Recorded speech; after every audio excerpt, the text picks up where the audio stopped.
I'm on. Folks, we are live. Welcome to Talking Crit. We got some special guests here tonight, but before I introduce our special guests, as usual, this way is my once a week work spouse, Bad Mike Battalato. And with the weight of the show on his shoulders is Double, none other than Jim double way. Kitchen in the center square. And with us are George and Dave from Emperor's Choice, which I like to refer to as the Arduin guys. The Arduin Hey, guys. All right. hello, everybody.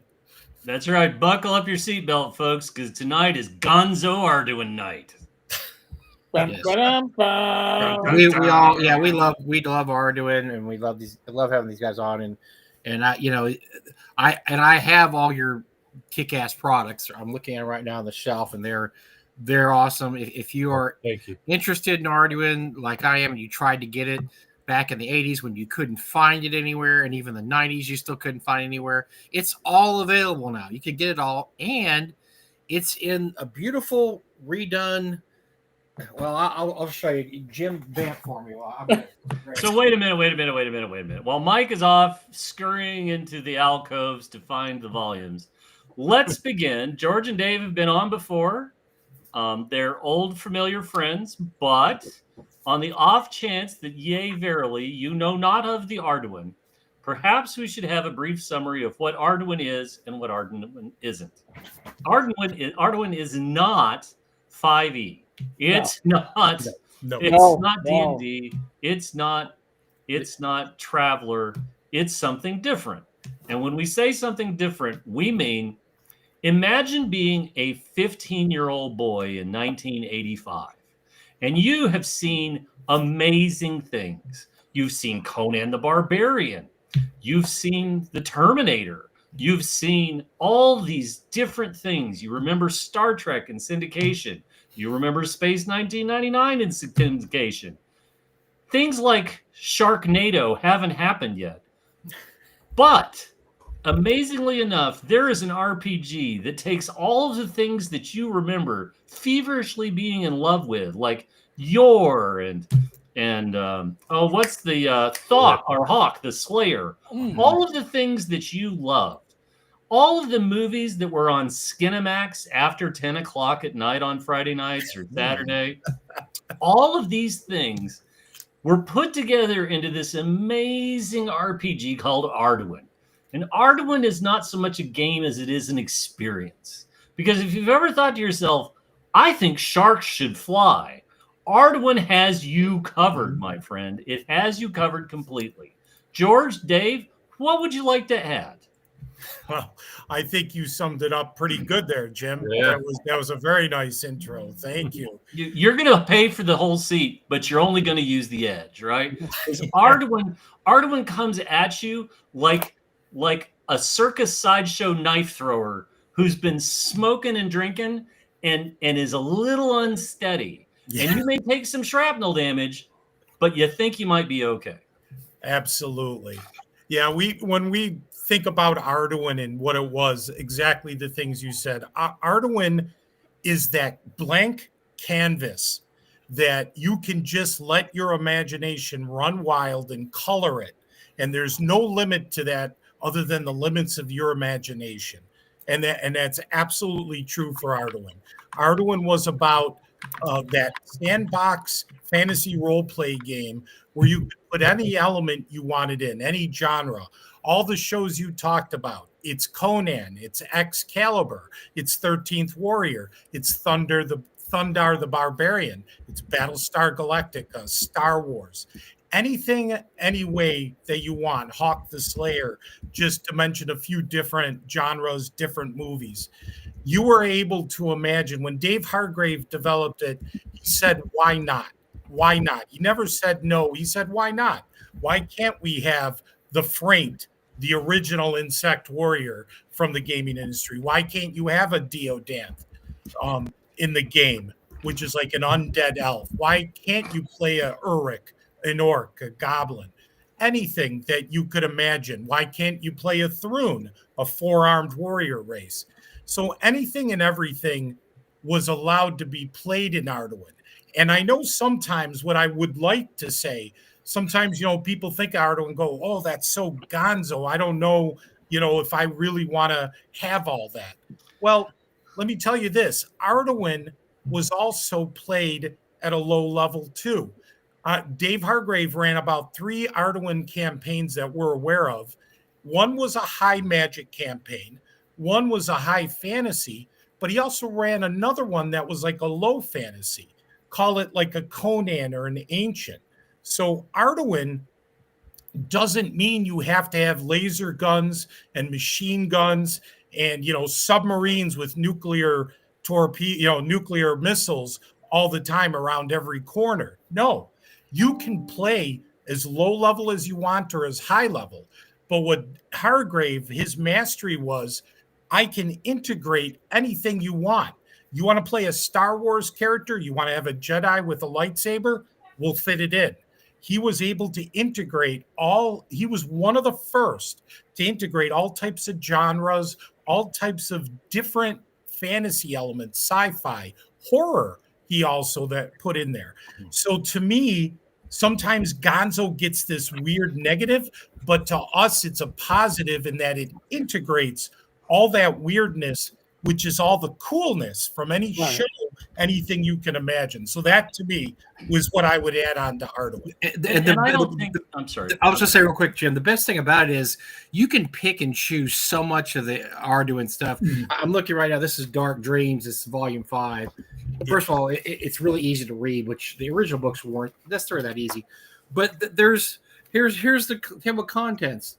Orc alchemy, rogue magic, new wizardly magic, new priest magic, new druid magic, silks of arachnid or origins, alchemy play, I mean, it has everything. You can just pick and choose. There's a gladiator class in here. If you don't want to use the gladiator class, you don't. You just say, oh, that's cool. Yeah, I'm not going to use that. Yeah. That's the beauty of all the Arduin Grimoires is that you have your rules, and then we're going to throw stuff out there. You pick and choose. How do you want your campaign? You pick and choose however you want it. There was a big, so we talk about Gonzo. We're talking about mostly West Coast gaming. There was the Midwest game. Right. That's where everything came from. That was the war game origins. That was Gary and them. That's why there's so much war game-isms in early D&D. But when you hit at the West Coast and hit Dave's version, it moves away from that. It's not as much in the war game origins. He wanted something different, and he went in a different direction. And that's cool because we don't all have to like our vanilla ice cream with chocolate and cherries on top. If you want to throw some pineapple on there and maybe a squirt of caramel, I mean that's great. And that's what Arduin brought. And I remember just back in the day playing D&D at the time, the late 70s, early 80s. Some people in the groups I hung out with were like, ew, Arduin. They have all that crazy stuff. I don't like, there's like ray guns, and I like my D&D Tolkien-ish with Tolkien and Conan and keep your chocolate out of my peanut butter. Exactly. But I always liked it because, like I said, you could just pull anything out of there. If you wanted to pull a monster out of there or a spell or a magic item or a potion, you just did. And that's the beauty of Arduin. That's why I think it's so cool. And I'm so glad these were all relisted. That way I don't have to go through my original copies and mess them up when I want to, flip through. These are great flip through books. You flip through and you say, oh, wow. Trisha Law's Perfume with Perfect Defense. What does that do? And then you read about it, you're like, that's kind of cool. I think I'm going to use that. I'm going to call it something else. Arduin is the first real system to challenge, I guess, the basic Tolkien, Conan, Elric, very what don't you say? And also, throwing in the war game stuff, just a very middle-aged white guy. I want my steak and potatoes guy. This challenged it. This is like no. I love the panel of white guys is talking about the white guys. Yeah, exactly. It's great. It was just different. That was to me, that was my attraction when I was a kid, and when I started picking up the grimoires, which by the way were just impossible to find as a kid because you just had to find them. That they weren't available like things are available now. It wasn't until the internet in the 90s I found everything I ever wanted to find. Before that, it was a chore. you'd find like Grimoire 5, and then you'd find 2, and then you wait 2 years and you'd find 7, and you're like, oh, these are cool. I wish I had them all. But yeah, I mean, I don't know if you want to add anything to that, Eric, but that was my introduction with it, when just picking up the Grimoires piece by piece. Oh, and of course the dungeons. The dungeons were crazy. Dave Hargraves just had some nutty. I mean, those dungeons were nutty, absolutely nutty. Those are tame compared to the ones they didn't publish. Yeah. You should see the stuff we have in the archives that is unpublished. Okay, you keep talking about this, but until we see the stuff in the archives, you don't get to tease us. We get our chain yanked here. Yeah, it's going to come out with the new system. It does make you think, what the hell? Hargrave, who was not afraid to do anything or say yes to anything. What was it that he wasn't willing to publish, right? Like, that's where you're like. And of course, I always bring up his Call of Cthulhu work, because for those that don't know, he did the most outrageous, to this day, I mean, it's 2025, the most outrageous Call of Cthulhu module ever, Dark Carnival. If you think you know how dark and demented and depraved Call of Cthulhu is, you have never read Dark Carnival. It takes it here and it goes, I can't even reach that high. It is so over the top insane. I read it once for my players, and they're halfway, and they have these very experienced investigators. They've got machine guns, they've got dynamite, and halfway through they're running for their lives going, is this how it's written? Because we're all going to die here. This is exactly how it's written. Sometimes you got to run. Sometimes you can't fight the bad. It's so evil.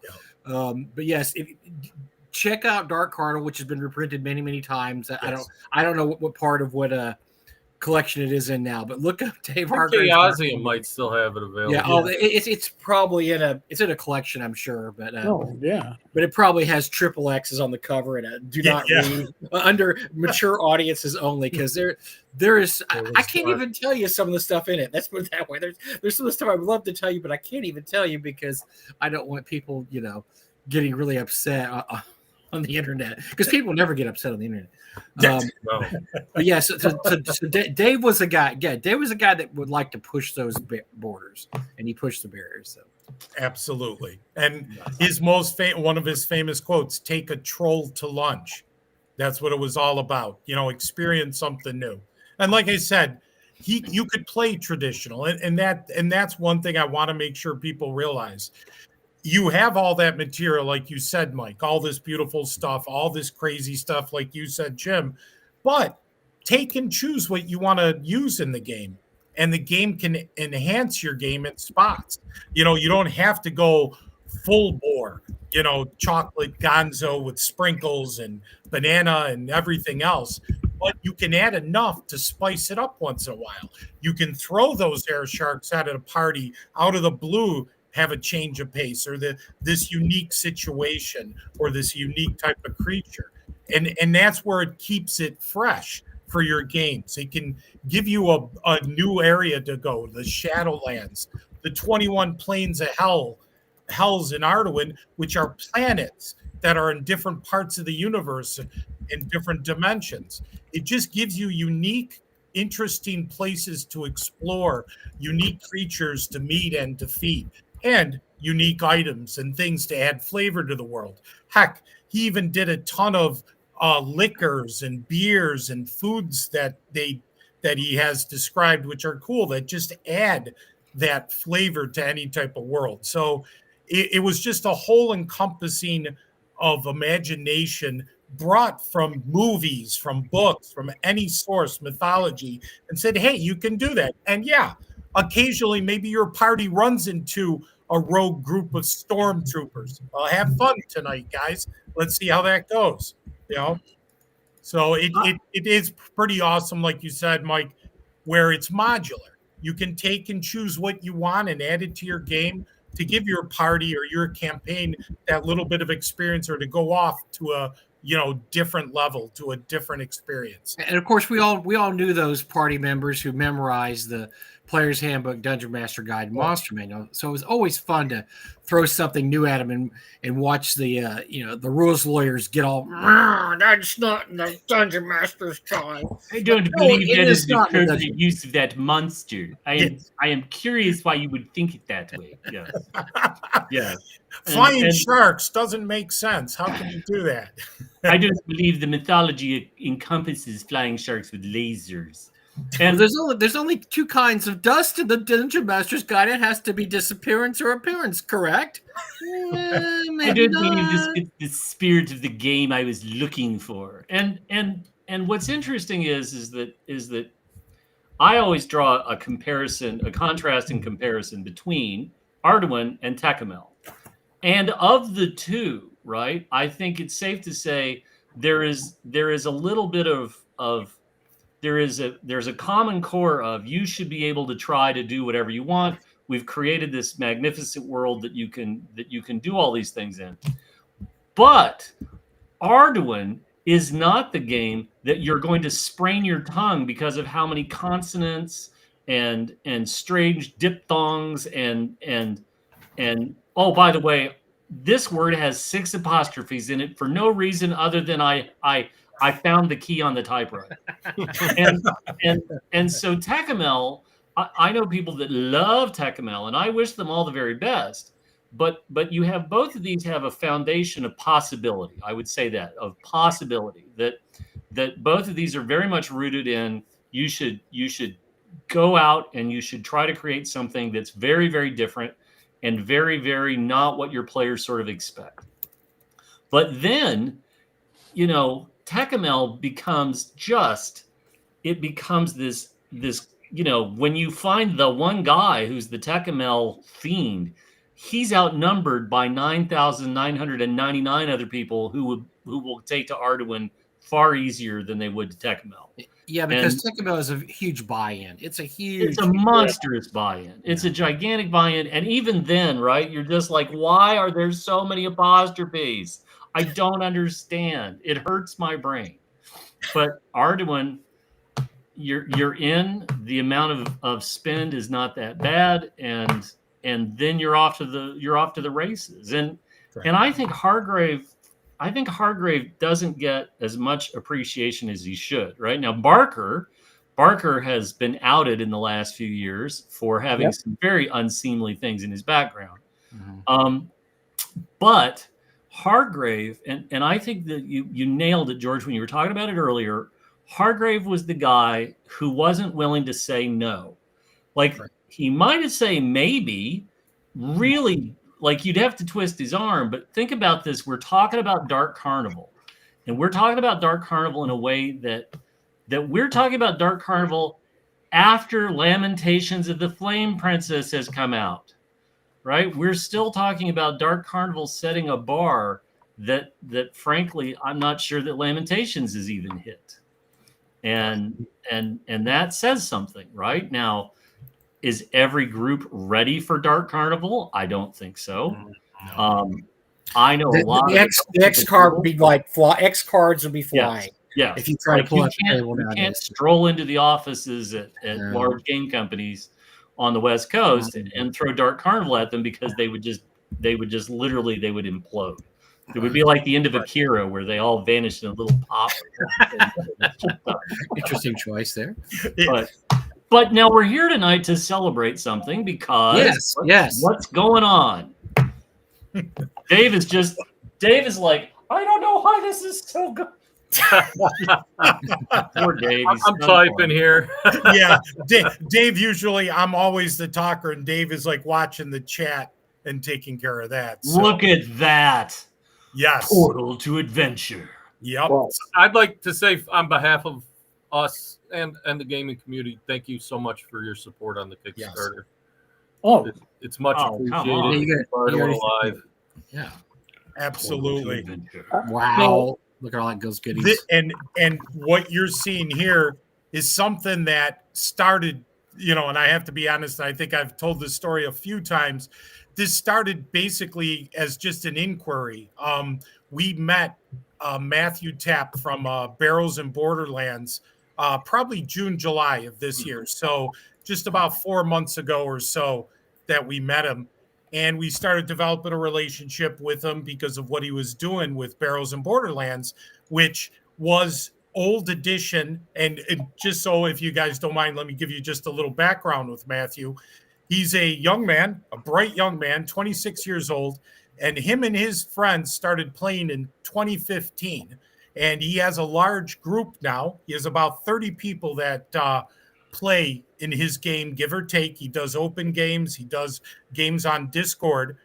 And when he started playing, they started with 5th edition D&D, and they retrograded back to 0 edition D&D, the original game, all the way back to quote unquote, I guess I'll call it the white box, if that's the proper term to use for original OD&D. And they felt that scratched an itch. So they went back to the beginning, started doing that. And then he developed Barrows and Borderlands, which is a game built on that chassis, which also does chainmail. Chainmail is incorporated.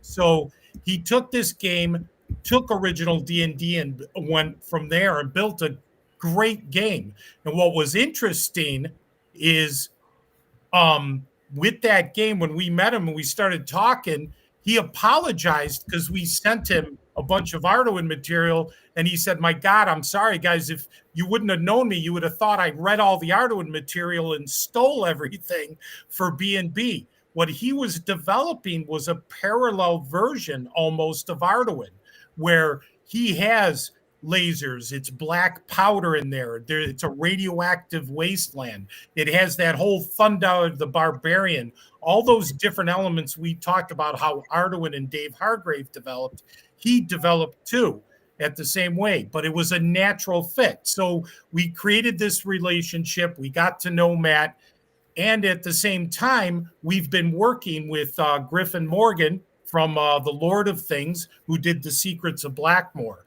So we started talking to everybody, and initially we thought, because we kept getting inquiries about the Arduin Trilogy box set, and we had a lot of our fans were saying they'd love to see the box set reprinted with the original books, kind of like the white box for D&D. So the inquiry was to Matt. I went to Matt and said, hey, because Dave is like, why don't you go ask Matt about the boxes he's using, like for the Trilogy box set. Well, I went to Matt, started talking, and all of a sudden I was like, okay, I think we could do this. We can reprint the originals in this box. I went back to Dave and said, you know what? We're a go. I think we can get this going with the boxes and the trilogy. And he's like, what are you talking about? I was just asking if he had empty boxes we could buy so that we could have people putting their books in. So that was the offshoot, like, well, no, I thought we were going to reprint. So he was like, okay, fine, let's do a reprint. And then Dave was like, well, why don't we take it a step further? Let's talk to Griff and see if he wants to come on in, and maybe we can use his Lost Dungeons at Tossenborg, and then we could kind of do a conglomeration of 3 companies with an old school bundle. And I'm like, God, that sounds great. So we started talking to them, and then we decided after that, why don't we do a Kickstarter? So then we could take care of pre-orders and we could properly advertise it. So what you're seeing in front of you is the synergy of 3 companies coming together. That's an old school TTRPG bundle that you put together Arduin, Barrows and Borderlands, and the Lost Dungeons at Tossenborg. So you have the original Arduin material from Dave Hargrave himself reprinted. You have Barrows and Borderlands, which is a 0 white box edition of D&D that's been expanded into the Barrows and Borderlands world. And then you have the Lost Dungeons at Tossenborg, which was one of the first mega dungeons, which came from Dave Arneson's Blackmore campaign. And we thought, what a beautiful merging of all this material in a Kickstarter. And it's almost like an OSR Kickstarter package that's like a starter pack for somebody to say, well, what is old school and what does that entail? Well, here you go. We'll give you everything you need, every bit to play any way you want how old school played. And what you're looking at is what the main bundle in the Kickstarter has. It has all the original Arduin material, all the original Barrels in Borderlands, and the Lost Dungeons of Tossenberg. But what we've done is Matt did a module, Dracula in Space, and his Radiation Boogaloo, which are all his optional rules that have been started to be incorporated into his base game. And for Arduin, we came up with the Rancid Maw, which is a new module based on Dave Hargrave's, what I should say, his original sheet in AG1, kind of like the blue book in D&D where they had that sample dungeon. We took Hargrave's sample dungeon and expanded it into a Hold mod. on. Let's get that. Let's do that again. Yeah. Full screen. Show it up. Oh, okay. Well, this is I just wish that George was excited, right? That's what. Yeah. You George just wish on. I had some energy. Well, this is, like I said, if for those who remember, like in the blue book, the Holmes edition of D&D had like a sample dungeon. Dave Hargrave had this sample dungeon in AG1, the first grimoire. So we thought, what a cool thing to add value to the box set. Let's do a dungeon that we can put in the box set. So we have a box set that has a dungeon. We put dice, character sheets. We even have an item and treasure card that comes with it. And the Barrels and Borderlands box set comes with dice, character sheets, a module, the Radioactive Boogaloo, which is Matt's additional optional rules that are incorporated into his game. And then, of course, the Lost Dungeons of Tonnesborg, which gives you a 10-level mega dungeon, and the last, I believe, 50, 60 pages is basically a I want to say first This edition. is like a Ronco commercial, right? This Yeah. is like pocket, wait, there's your more. pocket Arduin. Yeah, there's more. Wait, it's got- There is it's so got much. the I know. Yeah. It's got the going. reel. It's But got this. Tonnesberg has its own system in the back, which was a preliminary rule system, like O edition. I'm calling it of D&D. And then, as you saw the platter, I want to say there, we give you 2 more maps of the continent, a deck of Swords and Dragons cards, and 5 character sheets called Portal to Adventure, the combined character sheet. Matt, in his Radiation Boogaloo, has a compatibility guide that tells you how to mix all the games together there.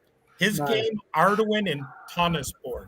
Okay, now I need you to stop and just take a breath, George, because I'm. I know. So you are beyond funded at this point. You're almost $25,000 of a $5,000 goal. You literally just crested 25,000 while I was looking, right? So you're already 5 times over the goal. I think what I'm reading in the comments is you need to include a card with a picture of a kitchen sink on it, because that's the only damn thing you didn't put in the box. Well, if I could say this like an old commercial, there's more. Let me tell you this. Of course there is. These people are so great, the backers and everybody supporting us. They blew through 3 stretch goals. And I know, Eric, it's like way down there on the left. There's a quick link to it. All right. Let me. If you want to get to it, this is what everybody is going to get. If you pledge, here's the 3 stretch goals right now that you get, which it's going to cause Dave and I in the next couple of weeks to be out there in the Buffalo cold doing some casting. All right. Hold on a second. Yeah, the cold Yes, starts if you've tomorrow. ever wanted to give Dave and George lead poisoning, here's your chance. Yeah. What's a 2nd-degree burn for an Arduin project? Yeah. I Nothing. mean, as I'm scrolling through all of this, the amount God. of material. It's like the Gutenberg Bible. It just doesn't end. Yeah. It is truly a humongous amount of material. Are you going to offer prints of that cover painting? We could. If it was actually an interest, we could, and we could. My God, why don't you make that an add-on item? Correct. Well, that whole box that everything comes in is a custom-built box, which we did for this. Everything you see will fit into that box. Yeah, I know. I've heard that line before. No, it definitely is. I know. I There's can show it. Yeah, we'll be able to show. I'm just getting this dizzy too. watching this. I know. Yeah. Hold on a second. We're getting there. Oh wait, that's the plastic. I just love that cover illustration. Look at Yeah, that. and look Look at at that. that. And and that's your display. You got the acrylic box. That's right. Yeah. You get the Sham Wow. You get Yep. the Pocket Fisherman. Correct. Just to show everybody, we have a case for the premium edition. You get a case that the bundle will fit in, has a magnetic top. And you You're know what? insane. Those are going to get so Hold damaged in on, shipping, George. hold I on, think George. you're high. George, hold on. I got Yeah. you got to show it. You got to show it. It's transparent. It's made of plastic. Yeah, It's this thing called acrylic. It has a lid. It has You a can make lid. it into There an you ant go. farm. Ants will love Arduin.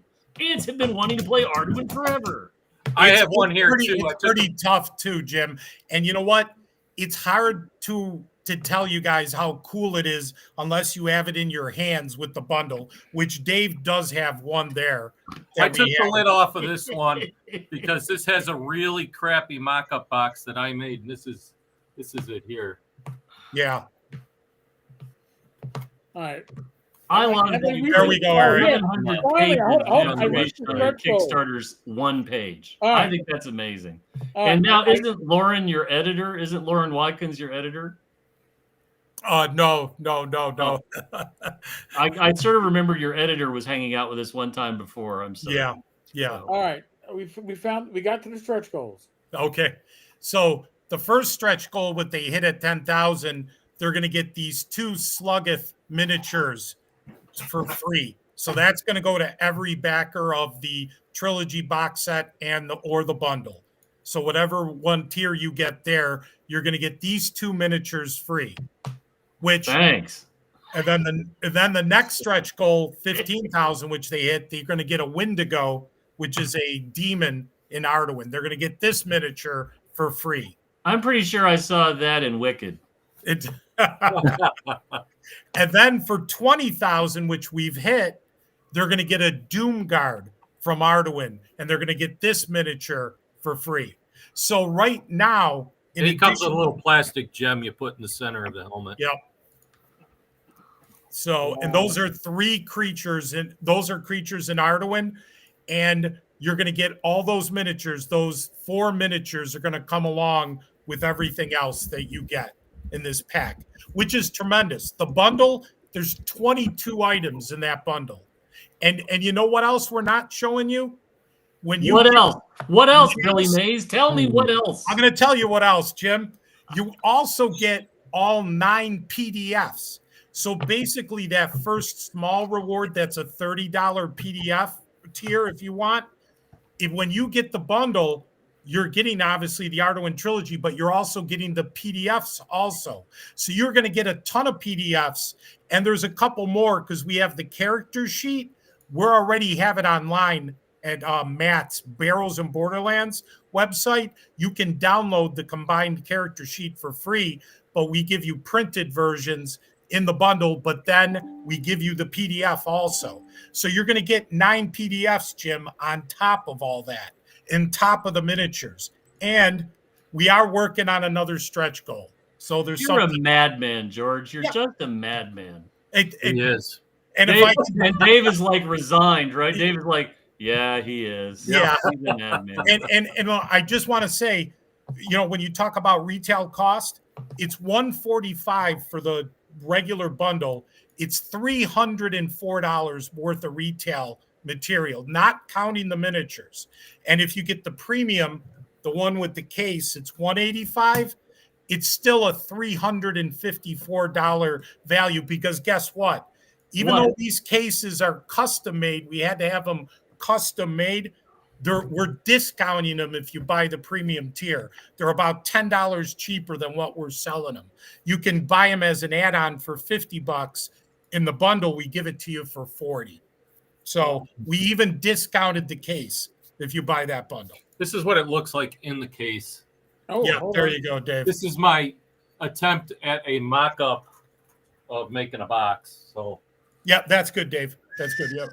I took the little cover off so it would go easier. My God, that's sexier than hot toast. Yeah.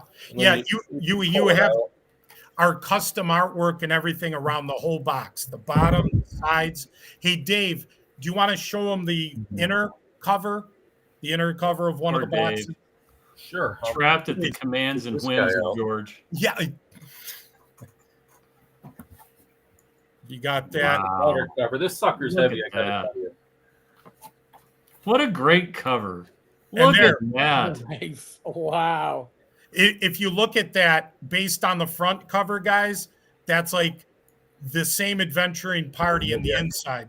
I got an empty one here, actually. You got an empty one? Yeah, that might be better. Wow. Mm-hmm. And then you want to flip it up, Dave, show them the bottom. There you go. Take a troll to lunch. Take a troll to lunch. See, when Guys, you this is box, just gotta great. speak. Yeah. That's some of the new artwork we're working on. Yeah. there. And that's more of our custom artwork. That's actually a howl fiend in Arduin. So we every inch we could take, Jim, we were like, we're gonna put something cool on the box. And at the beginning of the Kickstarter, where the picture is, there's a thing to click on a video. We have a video that gives you a 360 and shows you the whole box inside and out and how it's taken apart and put together. So we went all the way. And Dave, do you want to show the box with the 2 box sets in it just once more? This is just a mock-up. Poor Dave. Everything fits in there. I don't have anything here, Jim. It's all with Dave. Yeah, he left I it know, with but me. I'm just, poor Dave. Yeah, Look at that. Look at to that. try and get the glare out. yeah. That's amazing. So, and that's just the beginning of what you get, because then There we go. underneath, Oh, Is there. there's no Hold glare. on. oh, there you go. Perfect. Wow. And then, here, I'll take them out. Keep in mind they're pretty hefty. Wow. There's the Barrows and Borderlands, too. Ooh. But it's going to have a different cover. Yeah, different cover. Then inside we got a catalog. Nice. Nice. Even a nice catalog. Wow. Yep, full Damn. cover. Then there's character sheets, Which are going to be different. Those are just a mock-up. Swords and Dragon cards, The Lost Dungeons of Tanisborg, which has,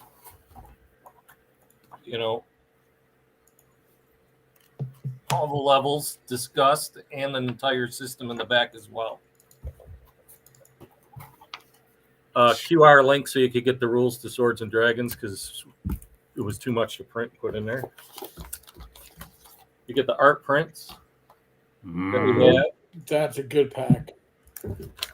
which also have 2 of the maps, which are large. The back has the Vampusa on it, so you could use it to show people a color picture. And then there's the 2-size maps. This is Huge. obviously one of them. Yeah. I think the other one's still in the bag there, so. And that was the small one. Mm-hmm. And there's a slightly larger one of the same thing, so you could have it on your wall. You might have to step back for that one. There you go. So you get 2 of those maps. And it's You're all like imagining. a parchment-like paper. Yeah. The maps are the same quality like the maps we did in the Kickstarter last year. All parchment paper, all high quality. So it's the kitchen sink. You're right, Jim. The kitchen sink. No, there's nothing bad about that. I think No. that's So you get a whole continent too that you can, play on, or you could go through Tanisborg's, Blackmore, or you could go through Barrows and Borderlands. You can connect them all. This map has 76 country flags on it and 76 named countries as well. Folks, if you haven't figured it out yet, the link on the bottom of the screen, tenkars-tavern.game/portal, will take you right to the Kickstarter. Fair warning, I am in for the max. I have much of this material, but any extras will probably go to like OSR Christmas 2026 or something like that. But I need the acrylic box. I need this. Gonna go that shelf behind me. That is it's an actual shelf, but it's not really usually behind me. That's going to be displayed on that shelf. You will see it in future I videos. can't imagine what you're going to have to ship those acrylic boxes in to get them there safe. Yeah. Well, Because I look at that and I'm just like, it's going to show up as shrapnel based on my postal gun. oh, we have a packing solution. We're going to be packing those big time when they're shipped. But we did notice we did do some stress testing on them. They've got some umph. They can absorb some damage, Jim. So they got a little bit of a damage threshold. Not big, but a little bit. So You can't see it, but I have a gigantic acrylic case on one wall in my office, and it's enormous. And I remember the moving company. Both times I've moved it, the moving company took one look at it and they were like, "Oh shit!" And so like I don't know how to tell you this, but you need a lot of bubble wrap, my friend. You need a lot of bubble wrap. let me let you in on a little secret, Jim. We do have a bubble wrap machine to create. I'm telling you to go beyond, right? Like you're gonna want like that much bubble wrap on all sides. Just, Exactly. It looks astounding, guys. Like really and truly. Yep. I mean, when Warhammer Quest came out back in 1995 or 96, when Warhammer Quest eventually came out in the US, we were joking about what we should put on it.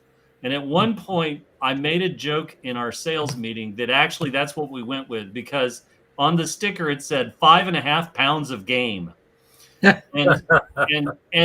And it was the heaviest thing Workshop had ever shipped at that point. And you guys are just like they're neck and neck. It's crazy. Yeah.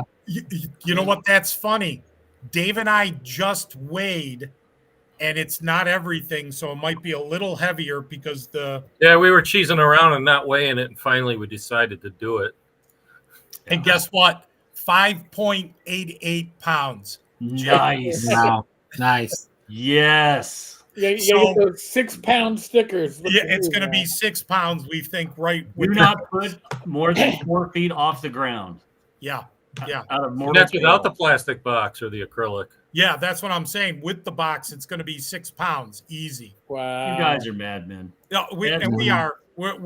But you know what? We love it because we want to make things, make games, and make products that we would want to use, that we Right. enjoy. So we don't want to short it. We don't want to. We could have. There was many times in this that we could have took the cheaper road, the easy road. We're not. Heck, let me tell you this: the conversations we had with Matt about staples. We made sure the staples that are being used in the books, in the box set, are steel, real good steel resistant, that are longer staplers that are going to, be able to cover over each other and give life more longevity to the books. When you're using, that's how much the detail. We said, no, we want the longer staplers that are staples that are steel. We got a heavy duty stapler that Matt, we gave to Matt so that he could use, and we're getting those books done. The paper for these books in the box sets, another point I want to say, and it's on the Kickstarter, we're using linen paper. So it's got that beautiful linen feel to the paper. We decided to step it up. We wanted original reprints, but we took it up a notch with the quality of the paper, the box, even the cover is a very hard stock that we're using with the book. So we tried to, wherever we could improve, we did. Dave, if I'm pointing the right way, had to go in our archives to find any remastered or better versions of the original artwork, like the Earl Otis, the Greg Espinozo artwork. If he found something that we had an original or was better, we'd scan it in at high definition, get it to Matt, and we'd replace it in the book. Matt even went to the point to find the exact font that Dave Hargrave used in the grimoires. And just for areas that were really bad, we remastered, didn't change the text. We changed none of the original material, but we made it legible in there. So we replaced it. The only thing we did do is we added a couple pages were missing numbers. So we did that, but we did it in the original font. And of course, the copyright and trademark information we replaced with ours. So we didn't spare any expense detailing as much as we could to make these original. We want to give those old school players or any player that feel like, oh, wow, I got this really cool box, 2 of them. I got a dual box set, and the feel of the books, that joy, Jim, I think you said it, like that 15-year-old.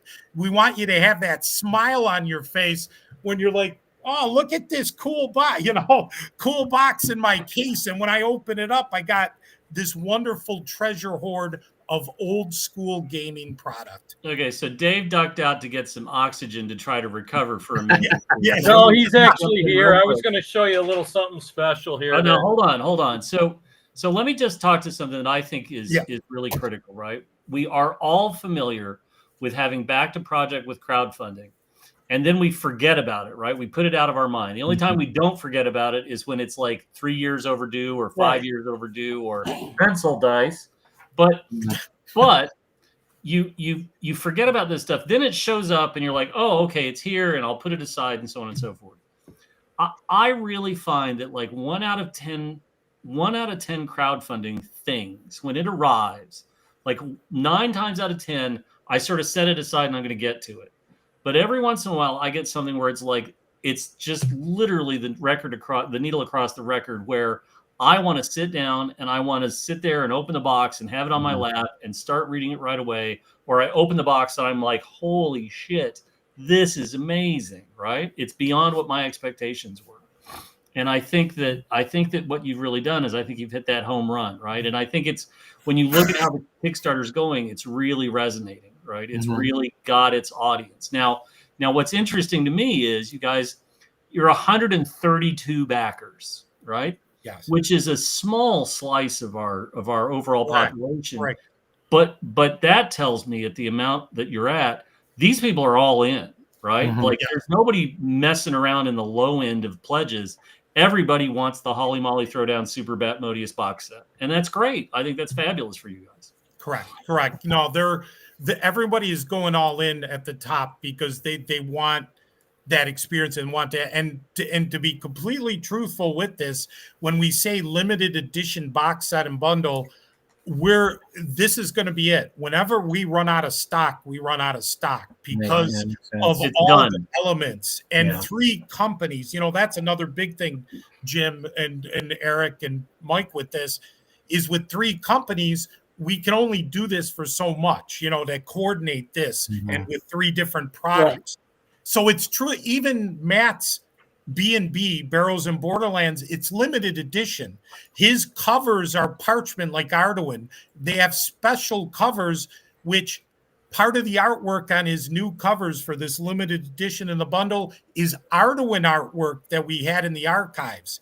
The box set that you see on the Kickstarter, that's a picture that was created by Laura Darkstorm Church for us back in the year 2000. So it's sat in our archives for 25 years, and this was the perfect coupling. Why? You have the wizard on the Arduin box, and then you have the younger wizard on the B&B box. So it was the right place at the right time. 25 years. There you go. That is 25-year-old artwork that had been sitting in Dave's archive in a box. Oh, move it over. Yeah, there you go, Dave. Wow. And that's the cover of the B&B box set. Nice. And again, when you look at the Arduin box, the Arduin has like the old wizard and the B&B has the young wizard. So it was just perfect, yin and yang. And then you've got Lost Dungeons of Tonnesburg in the middle. So you have this perfect coupling, of old school legends. So, as I like to call it. But as you can tell, I'm so not excited about this. I know. I really wish there was some emotion with you, George. Like it's just, what's sad to me is when you guys are on, Dave just overwhelms us with all that emotion, and you are just this. You're just mute. It's like you're just mute, and it hurts me. It really hurts me. I'll show you guys some of the artwork that was pulled up that were better reproductions from the 70s. Wow. So you could, or 80s. So great, yeah. That's So an you can see Arduin the Storm quality is Demon, better. an This Earth Demon. was the Arduin 2, one of the Very cover proofs. The back cover. Wow. This was the front cover proof. Oh, yeah, very cool. You can see how much larger and detailed it is. And then I'll show you a plate for the original Arduin Grimoire 1. It's geez, I think these are aluminum. Wow. Very cool. And then I'll show you one last thing here. Actually, two pieces. But this is actually the original of the Arduin 3 cover. Yeah, that is. And the back of it. Damn. Yeah. So these are from our archives with all the old material. We have some stuff from literally 40 years ago.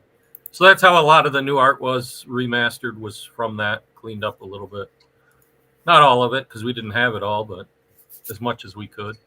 And then we cleaned up the rest as much as we could, all things considered. That's just great. Just wonderful. Amazing. But it's, like you said, we put the stats, so to speak, at the top of the Kickstarter. It's like 800 plus pages and so forth of material that you get in this bundle. Okay, so there's a question from one of the folks in the comments. Which items are on the add-ons list but not included in the top tier? Oh wow. The minis. When it start with the when you look at the core of the Kickstarter, Yep. the add-ons start with the mage, the miniature, that's the mage, and anything below that are additional add-ons that you have to purchase separately. Everything above that in the bundle is included in the bundle. There's 22 items that are included in the bundle. The first PDF tier with 9 PDFs, the second tier reward, which is the Arduin limited edition box set, that comes in the bundle. And then Barrows and Borderlands is the other box set in the bundle. Lost Dungeons of Tossenberg, and then the Swords and Dragons cards, the 2 continent maps, large and small, and then the 5 character sheets. The combined character sheets are also in the bundle. So the items, I guess the best way to explain it, when you look at the Kickstarter, when you click on add-ons to the left, that quick link, it starts with the mage miniature. There and below are add-ons that are not included. Everything else is included, which is 22 items. I hope that makes sense. I know it's a lot. A funny thing with the Kickstarter, just so you guys know, I kind of broke Kickstarter because when I was putting everything there, believe it or not, Kickstarter has a limit to the amount of characters you can put into Kickstarter. And it's 35,000, and I was at 35,300. So I had to reconfigure it down. Wow. I don't believe any of us are surprised to hear this in any way, shape, or form. Yeah, but the reason there's so much, we wanted to show you a picture and at least a small description of what you were getting in there. We didn't think it was fair. And if you look at the Kickstarter, what we did, Jim, we give you every detail. And I mean, AG1, Arduin Grimoire 1, it's a 96 pages, linen pages. It's 8.5 by 5.5, and we tell you what's in it. You get the dimensions of the book. There's not many Kickstarters that'll tell you the size and how much of a page count you get. And you get a picture of it so you can see exactly what you're getting. We have nothing to hide. And we 100% are behind all our product. 100%. So that's a great point. Jonathan Miller's raised a great point in the chat. And I think that's something that all too often Jonathan talks about the cover art and says it's awesome. It wasn't the reason I backed it, but that art is 100 times better than the slop currently used by other companies. And what I would say is you know, the cover is what sells the product. Yeah. Correct. It's the interior that sells the next product. Correct. Right? And I'm going to throw this out to you if you haven't thought this out yet. But right, you've already used the same characters on the cover, and that cover, whatever you paid for that cover, you didn't pay enough because that's absolutely like hotter than a hot thing next to the sun. But using, Dungeon Crawl Classics has the same group of characters that they're using thematically through their art. I think you have a real opportunity here to use some of those, to take that idea, steal it, make it your own, keep banging out that amazing artwork that features these same characters going forward.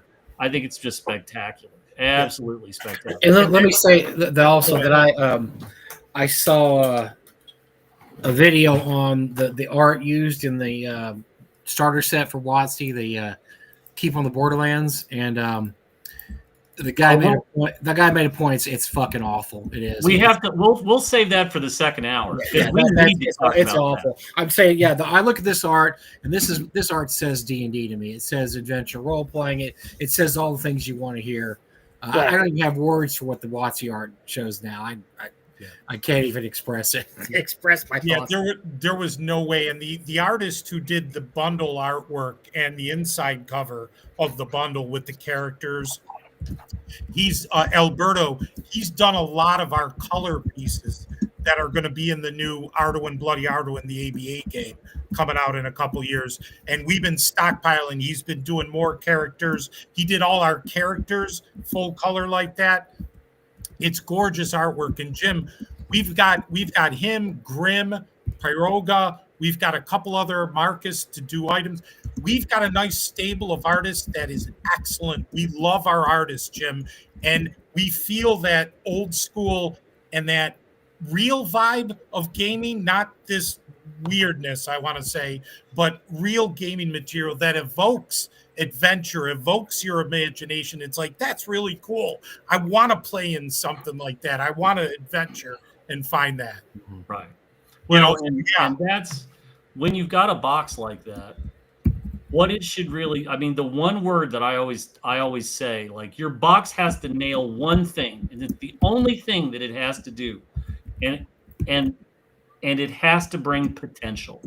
Right? The potential to use your imagination, the potential to have fun, the potential to have adventure, the potential to save the princess or prince, whatever, the potential to kill the dragon. It's just got to have potential. And if it's tepid, right? If it's a lukewarm cup of spit, nobody's going to want to buy it.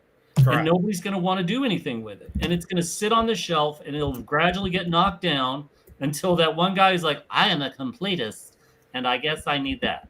That's the only person who's going to buy it. But what you want is you want something that, like, I always think of game stores, right? And I don't just think of like the Apex Predator game stores, like Games Plus or the Century Box or whoever.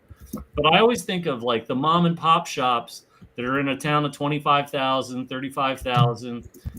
They're drawing people from a couple hours, an hour in every direction. And you want something that when they put it on their shelf in the new release section, people come in and they're like, what is that? Yeah. What is that amazing thing? Because that stands out more than anything else. And that box you have, that's exactly it, right? That box, that box fornicates. That box fornicates hard.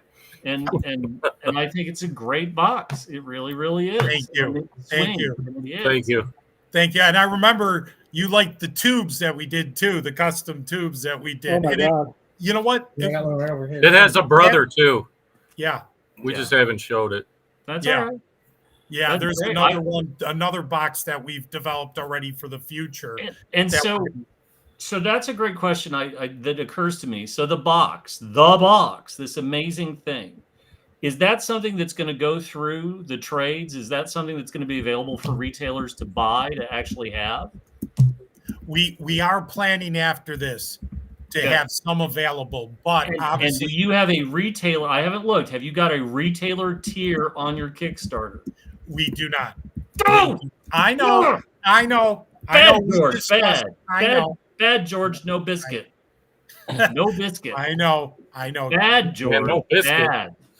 Bad. Come on, don't let them have the add-ons. Don't let them have the acrylics and so on and so forth. But you've got to have a retailer tier where they can pick up 4 or 5 copies, 4 copies of that. Whatever fits in the shippable box, you need to have that for retailers. Correct. Well, we do have, to be honest, all the way home, little piggy. But you better get the retailer tier. Our big retailer that we go to, because we've had a relationship with them for 25 years, is Noble Knight Games. Has been with us for a long time. So we've been talking about it. And nothing against Noble Knight, but there are other retailers that would stock this, that you need to give them the opportunity. Yes. Do not limit your audience. Go wider. George, you're ending our first hour on a sour note, and it hurts me, George. It hurts me, and it makes me cry. And now I think just a little bit less. And I think the next time we're just going to mute you and let Dave talk. Yeah. There you go. And I'll just sit here and wave my arms the whole time. Look, you're like Kermit the Frog. We don't have a retailer tier. Yeah. And we do have retail terms, and we do deal with some stores. So, but put it on the Kickstarter. Okay. God. You know what? Like, here's the deal. You have to understand, right? Like I think of stores. Like I was working with somebody with a Kickstarter. I was answering questions and helping them with something. Yeah. And a store, through a friend of mine, reached out and said, they don't have a retailer tier. And I said, okay. And we talked to the company, and they created a secret retailer tier that you couldn't see in Kickstarter. Double secret? Didn't know you could do that. You had to contact them from your store's email address to get the secret link, right? So that way, like, Joe and his buddies aren't trying to like get you on the side. But you could have a secret link, you could have a secret tier, and you could send that out to retail stores. You could do a post and say, if you're a retailer store that's wanting to carry the base box set, please contact us and we'll get in touch with a special link, right? Because what the company did for retailers, they took a look at what their cost was, where they could give a discount to stores so that they could have some margin on it, and that's exactly what they did. And the store went big, right? Like they gave them a retailer price for what essentially is your basic game. Correct. And it absolutely was a home run. And this let them, when retailers were like, hey, I'd like to carry that. Do you have a discount for retailers? They could do that. So it's great, right? But come on, George, I'm shaking my finger at you because you got 132 people right now. But these are people who are already fans. Correct. These are people who are already on board. They're already drinking the Kool-Aid, and they're just like, where do I lay down? This is amazing. Gotcha. But you want to create new customers. And the easiest way to do that is have a way for stores to carry it and stock this, because again, that thing is as hot as a box set as I have seen all year. Think about other box sets that we talk about in the OSR. Think about Old School Essentials. Think about Osric. Think about some of these other boxes when they've come out over the last 10 or 15 years and the impact they've made. And you have that lightning in a bottle. Don't short yourself.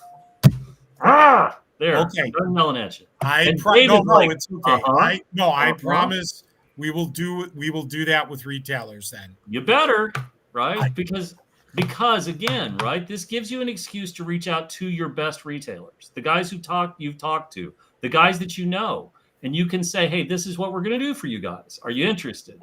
Right? The Castle Perilous, Sentry Box, Games Plus, Complete Strat, all of these major stores should all be on. I mean, you should be smiling and dialing for 3 or 4 days just to make sure they know about it before this campaign ends so that they have a chance. That's right. Somebody in the chat, hey, bring that one up, Eric. Bring up the most recent comment in the chat. Right? Because this is it, George. This is it. Go big or go home. And Arduin is never going to go home. Arduin just gets bigger. We're just going to get bigger. Absolutely. That's right. So ride the wave, gentlemen. Ride the wave. Ride the wave. No, absolutely. Because that cover is sexy enough to sell another couple hundred of those box sets if you just get out of the way and facilitate it. That's good advice.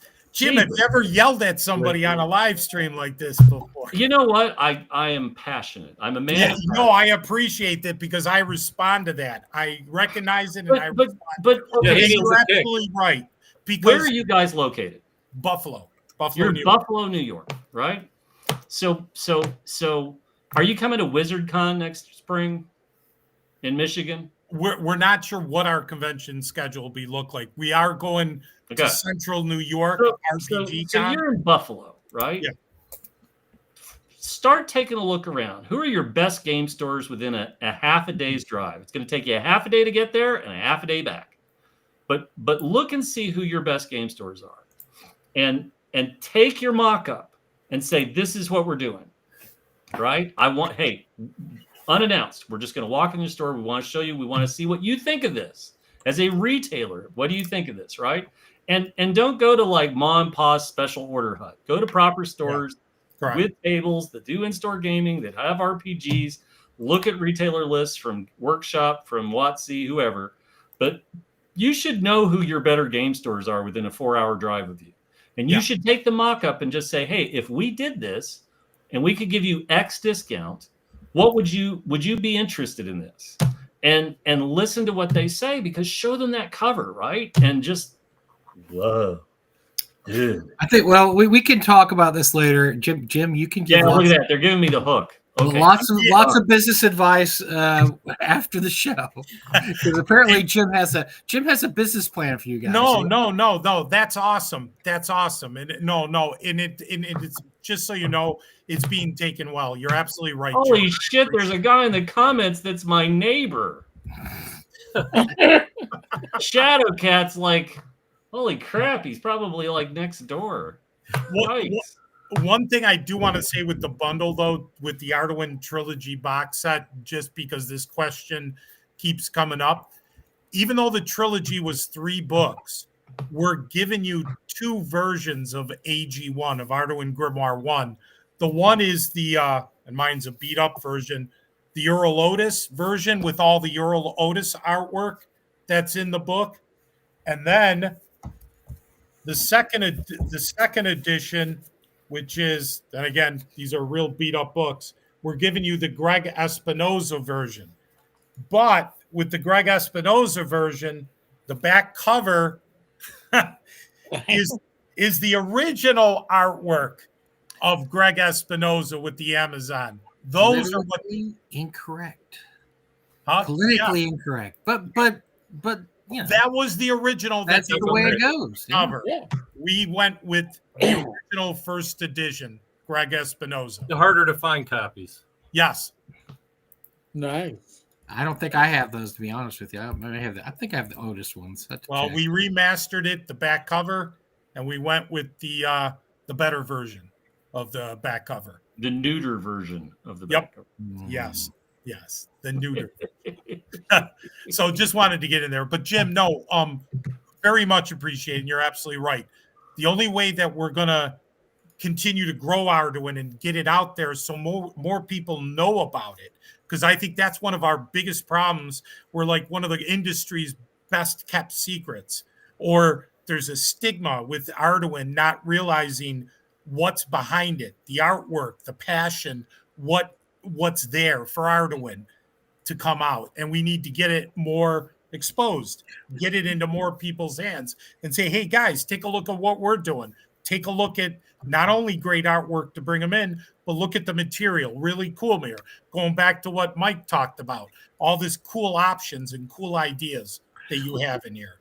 Well, George, I think, Jim gave you some advice. I'm going to hammer you too. Between the both of us, we're going to have you a business plan set up by the. No, I would suggest what you're doing with conventions is really, really important. And I know it's tough for you to do a long convention because you have so much material you have to mail or carry. Their setup is amazing. I know. That's what I'm saying, because I've never seen anything like it. It's incredible. It's a little nicer now. you guys would do Bafo at North Texas. I'm telling you right now, North Texas, you guys would blow doors at North Texas. I mean, that's the kind of convention that you're looking for. And some of the other cons we're talking about, Wizard Con, I don't, just some of these smaller cons like that. I think that's where you start building your audience, and you get people interested because they see it, but they don't see it, if you know what I mean. They see it, they see your thing, but they don't see it. And I can't tell you how many impulse buys I've made in my years by holding something in my hands and going, this is just effing awesome.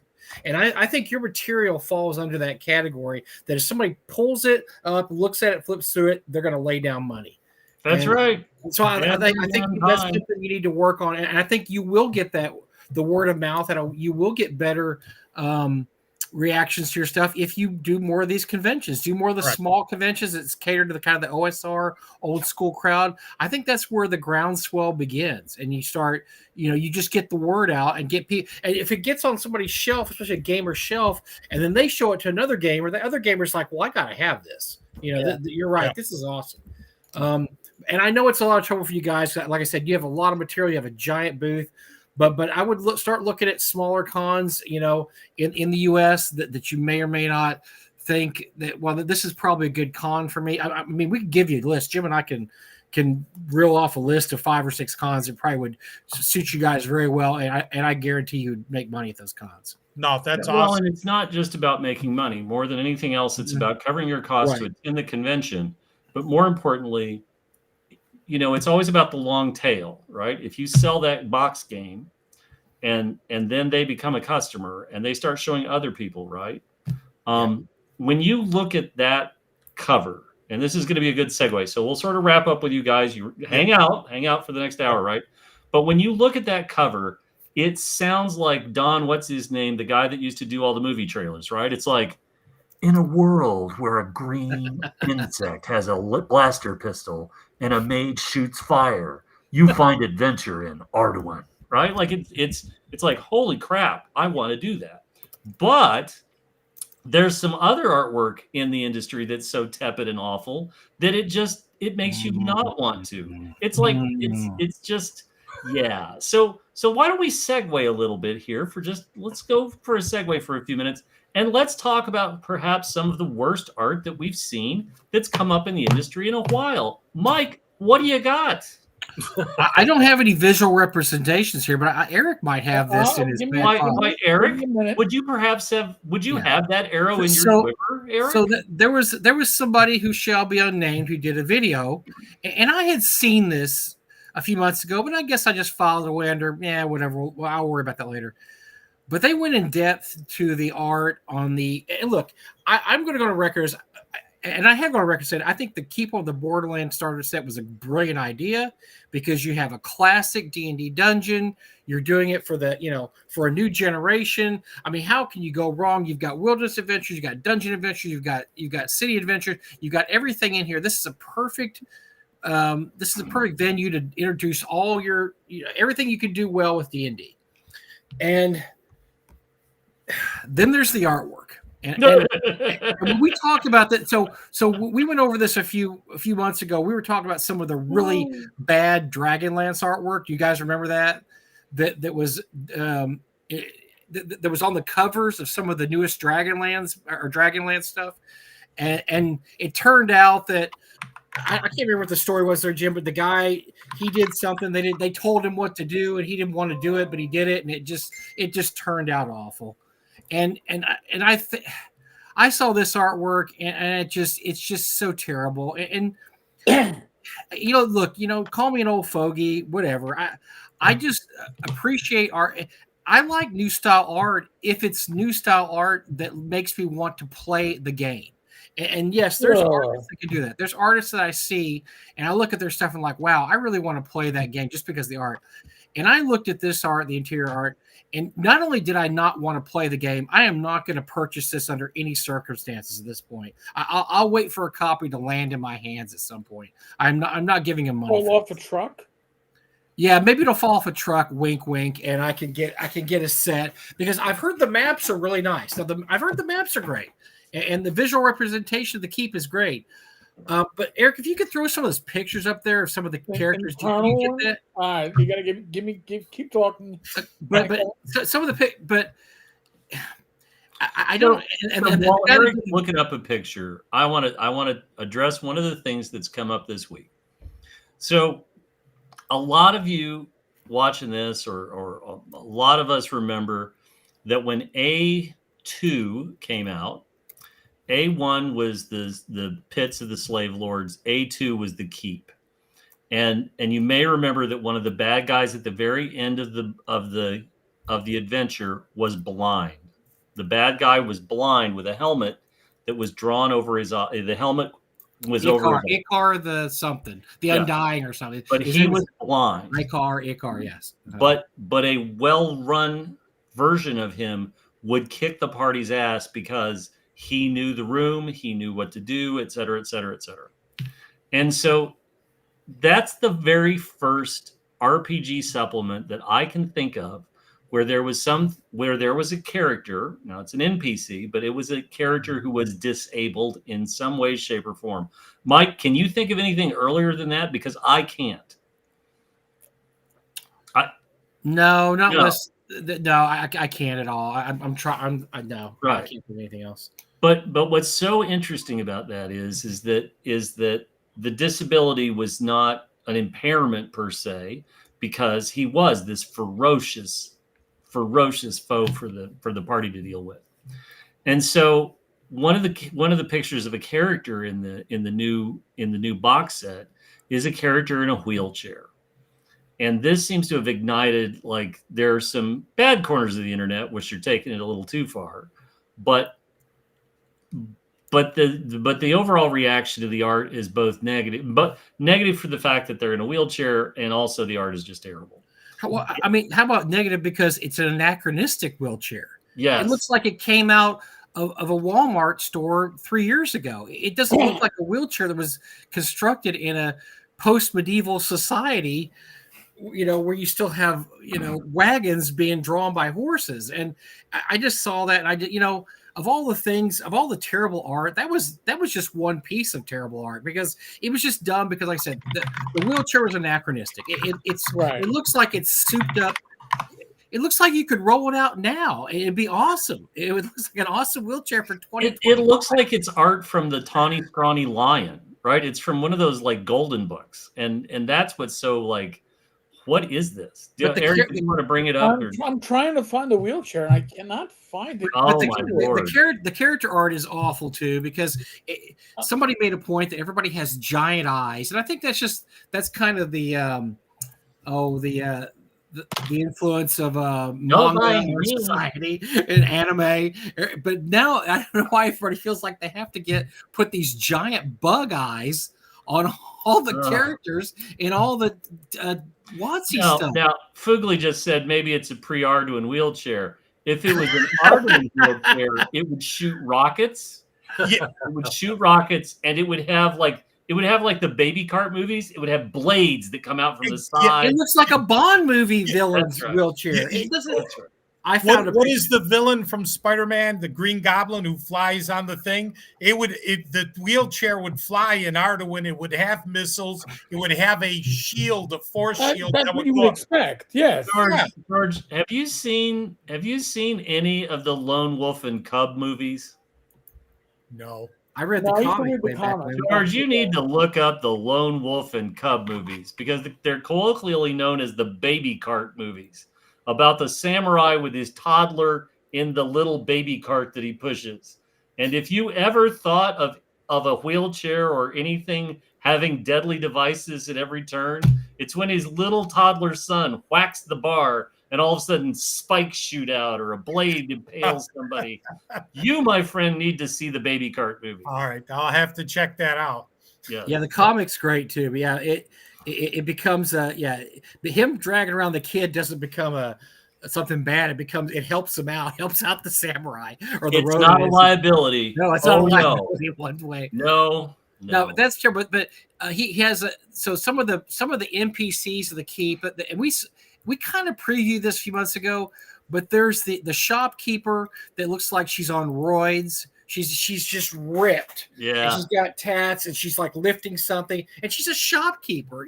Okay, so Yeah. whatever. There's a halfling that looks like that's her. That's the roided up shopkeeper. Eric, did you get the Eric? I put the strength 19. I put the wheelchair link in the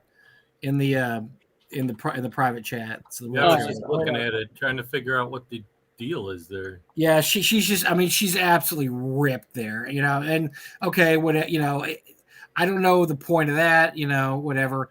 And there's some halflings that look terrible.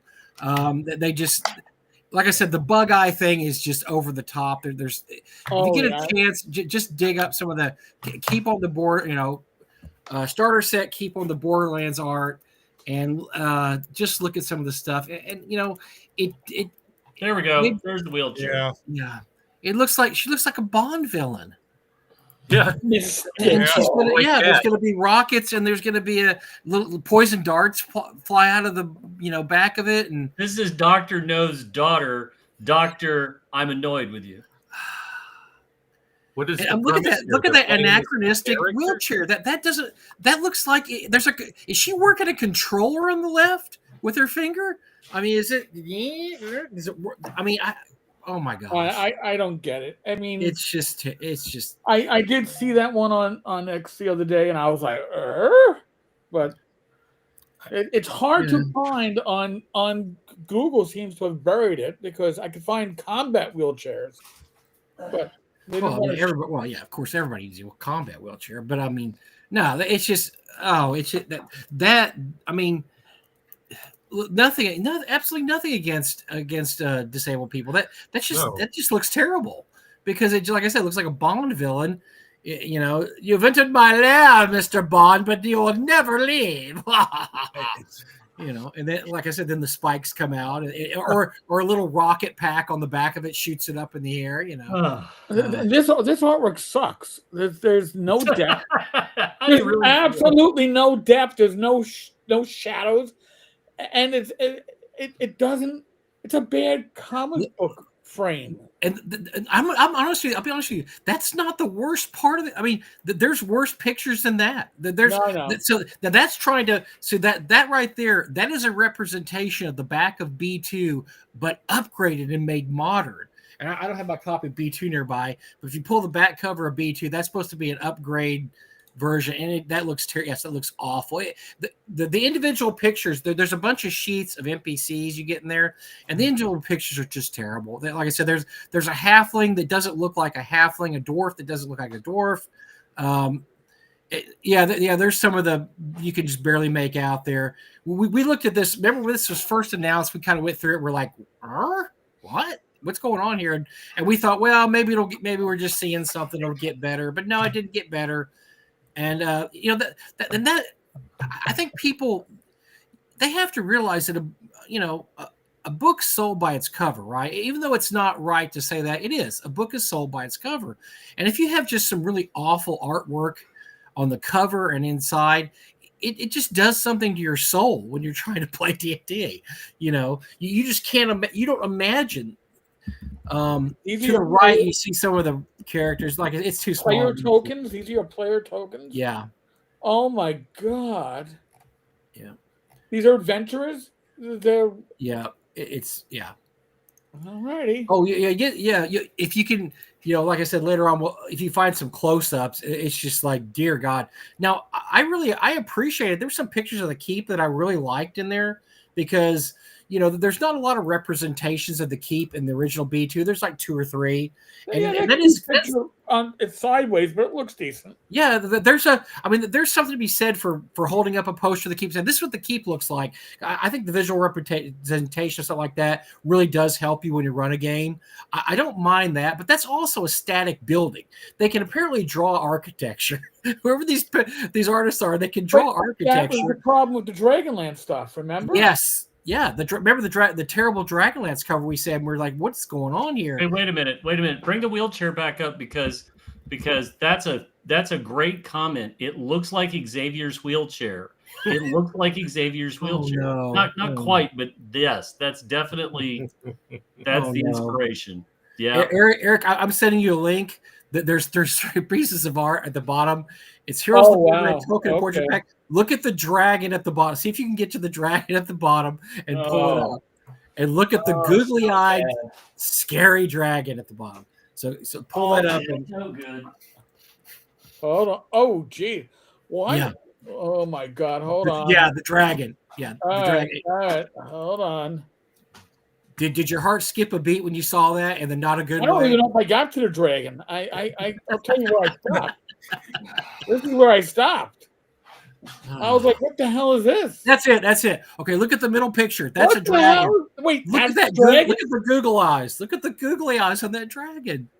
What is going on? If I show that to my listen, first off, nobody on any of these pictures is an adventure. What is this fat piece of shit up on top? Okay.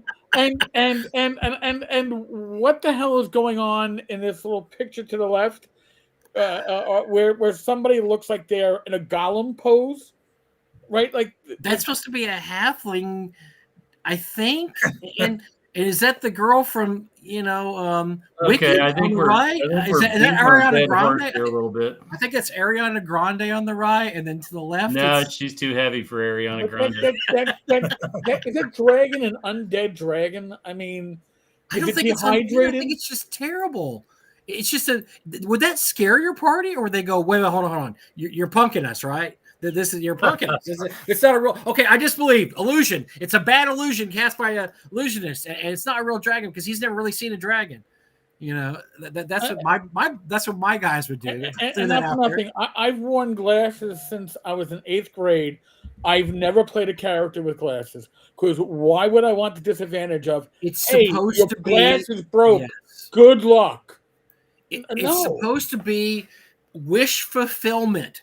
You know, that's why you play the 18th strength barbarian, the 18th intelligence mage, the 18th dexterity thief, because you're not dexterous. None of us here have an 18 intelligence. God knows I know I don't. Nobody here has an 18 strength. You play for wish fulfillment. You don't want to play somebody just like I never wish to wear glasses. Okay?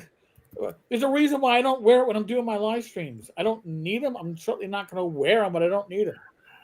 You know? But obviously, 4 out of 5 of us on this screen, at the very least, wear glasses under normal circumstances. Okay?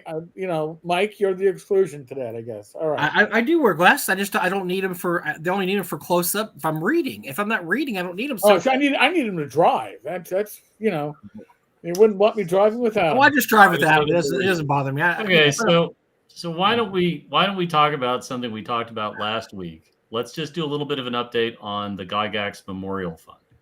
All right. So, Eric, if you want to bring that up. So but just real quick, I want to say that's why I was just gushing over your artwork. I really appreciate it. You guys did the artwork right. I mean, that it evokes old school D&D, and that's what Arduin is. And so, yeah, I think you guys did it right.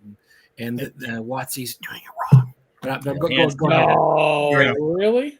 Yeah. None of and I'll just say this: artwork like that would never pass our test.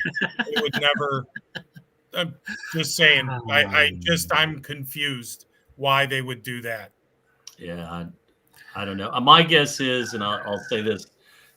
My guess is that was already off to press before the new president of Watson. I think so. Oh yeah, because we saw this months and months ago. Yes. And the other is that I have heard through the grapevine that all the people who could have jumped in to fix a project quickly are no longer at Watson. And so that's very interesting. So Shadow Cat, I'm the guy that's your neighbor. So let's talk about the Gygax Memorial game table on Kickstarter. We spent a lot of time talking about this last week. We talked about the history of the Gygax Memorial Fund. And so we said we'd come back and sort of look at where we are. We're a week in, and it's at $40,782, 170 backers. I took a dive into the data of how things were going. And so let me give you an idea. It started off with a big bang. It raised roughly, I think if I'm reading this right, let me make sure I zoom in and because I'm old and I want to make sure I get this. It looks like they raised about 18,000, almost 18.5 on the first day, 13 on the second, and then it's been up and down ever since. Now today, yesterday they raised about 2,400. The day's not over for today, but they're under 1,000 for the day so far. So this is where most Kickstarters, it starts off with a bang and then it sort of goes through a cycle and so on. So right now we don't have enough data to give you an idea if it's going to fund or not. I think that Mike and I said last week. I'm sorry, Eric and I said last week. Mike was asking a lot of the questions. Mm-hmm. Where do we think it needed to be? And I think I said that I thought it needed to be at around 50 by the end of the first week to sort of have a good chance at funding. So we're still 3 weeks to go, 22 days to go. There's always a push over the course of the next couple of weeks of these kinds of projects, and I think it will get there. Somebody just put in the note it has Heidi's blessings, and I'm sure, again, the Gygax kids just want to see there be something, right? Yeah. And I think that's fantastic. I think all of us said last week, it would be great to have something that honors Gary. I had some people text me over the course of the last week. I shared some of those texts with Mike and Eric, but I'm not gonna share thoughts or observations because there's no point. But I think people took some of what we discussed last week, and I think we'll see how this goes. We'll check in every week. And I have somebody I know and like, and they said, why don't you want this project to succeed? And I said, if I came off that way last week, I apologize. That's not what I wanted to say. I just have issues because I just think there's so much baggage with the Memorial Fund right now. It's not that I don't want us to succeed. It's just that I don't see a path there based on what has gone on the last 15 years. And I think I'd be remiss if I didn't bring that up. I mean, we don't want to be, we're not cheerleaders, Jim, Eric, and I, we try to yell at you with business advice, but we're not. We do that. Well, we might do that every once in a while, but no, I mean, we're not cheerleaders really for anything unless something we're just really passionate about. And look, if this funds, I think it looks great. It looks like a great memorial. I would be remiss and I would be lying to you and myself if I tried to be all smiles and say, hey, it's going great. It's, everybody just loves the Memorial Fund and they have done such a great job, blah, blah. And we did say that, look, until Paul was in charge, nothing ever got done. At least he got a bench and he got, I think Dragon Days owe a lot to Paul's work. But I think I'm at the point now where I just think that there's just so much baggage built around the Memorial Fund and everything that, unfortunately went on the last, 10, 15 years before Paul was in charge, that I just don't see a path forward. I mean, am I wrong, guys? I mean, like I said, I didn't want to seem like I was, this is garbage and it's not going to work. It's just, I just don't see a way it's going to succeed. It's got baggage. I mean, that's got so much baggage. It's got so much baggage. It's got so much history. I mean, I've been retired now for 9 years. And I was looking at this before I was retired. Okay. I mean, I can remember when I first heard about the Gygax Memorial Fund, and I was like, eh? And it was from its inception, it wanted to do too much in too little time, and it had the idea that by putting 60 names on their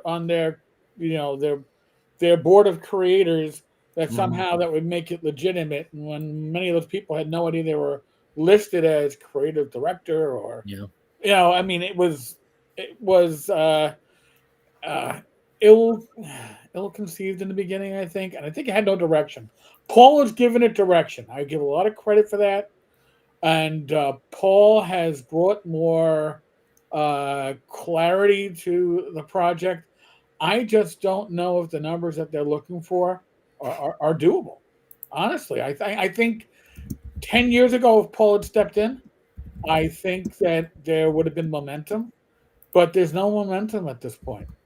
It is. I think the future, look, this is just 100% my opinion.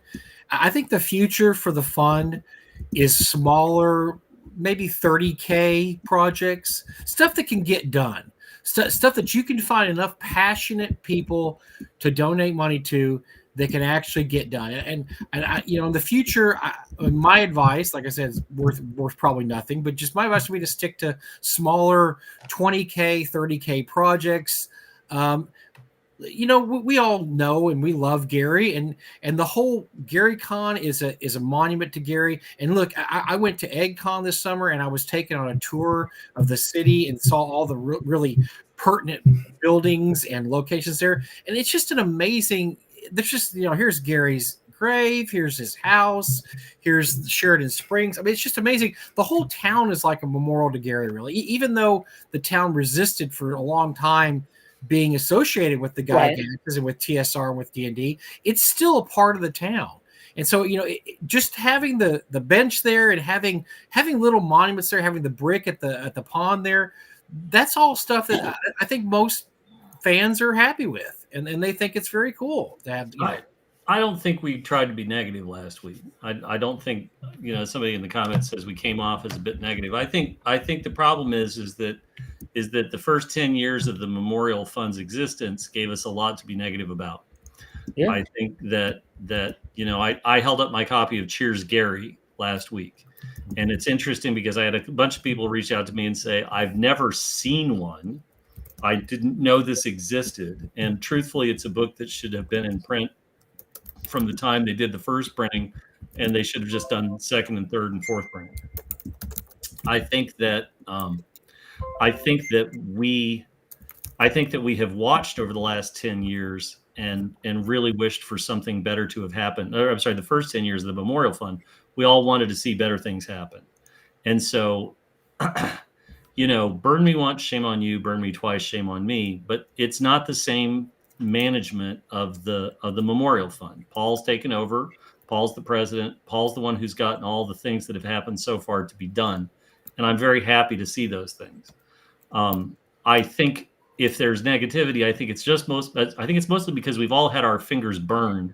We've all been burned in the first 10 years. And we'd all like to see better things happen. And I think we're all rooting for this to fund and so on and so forth. But there's a lot to overcome from Gail's handling of the Gygax Memorial Fund. And I think that's the root of, if it seems like we're negative, it's not that we're negative about Paul. It's not that we're not negative about this current effort. No, not at all. Not at all. It's just, it is what it is. So yeah. I think that's the heart of that. And again, I said last week, for everybody that you can find that's a fan of this, you can find people who are not, who have hurt feelings, or I threw money at this and never saw anything, et cetera, et cetera.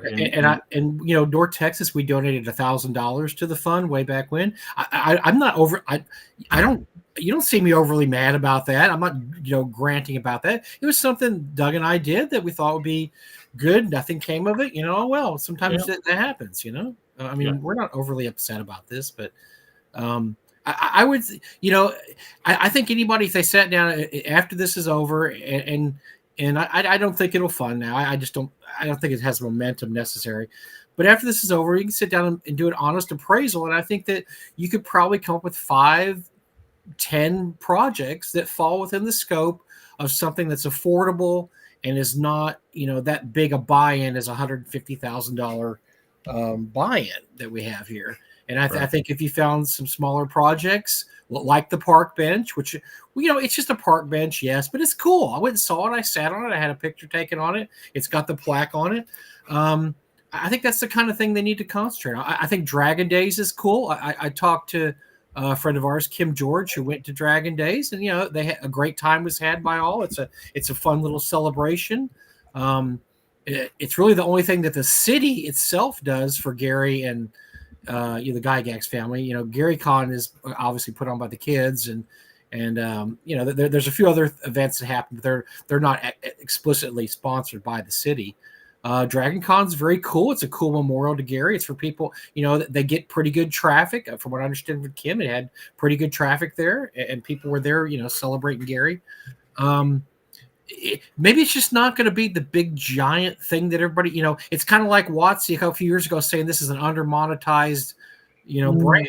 Maybe it's not, maybe let's not over monetize or over, expect this. Let's just say, look, what can we do? What can we do that people will support and that will be just a cool thing? Look, I don't know how much the brick costs that Luke and Heidi and the kids made, but dude, how many people have gone and seen that brick, Jim, and left dice there and pictures there?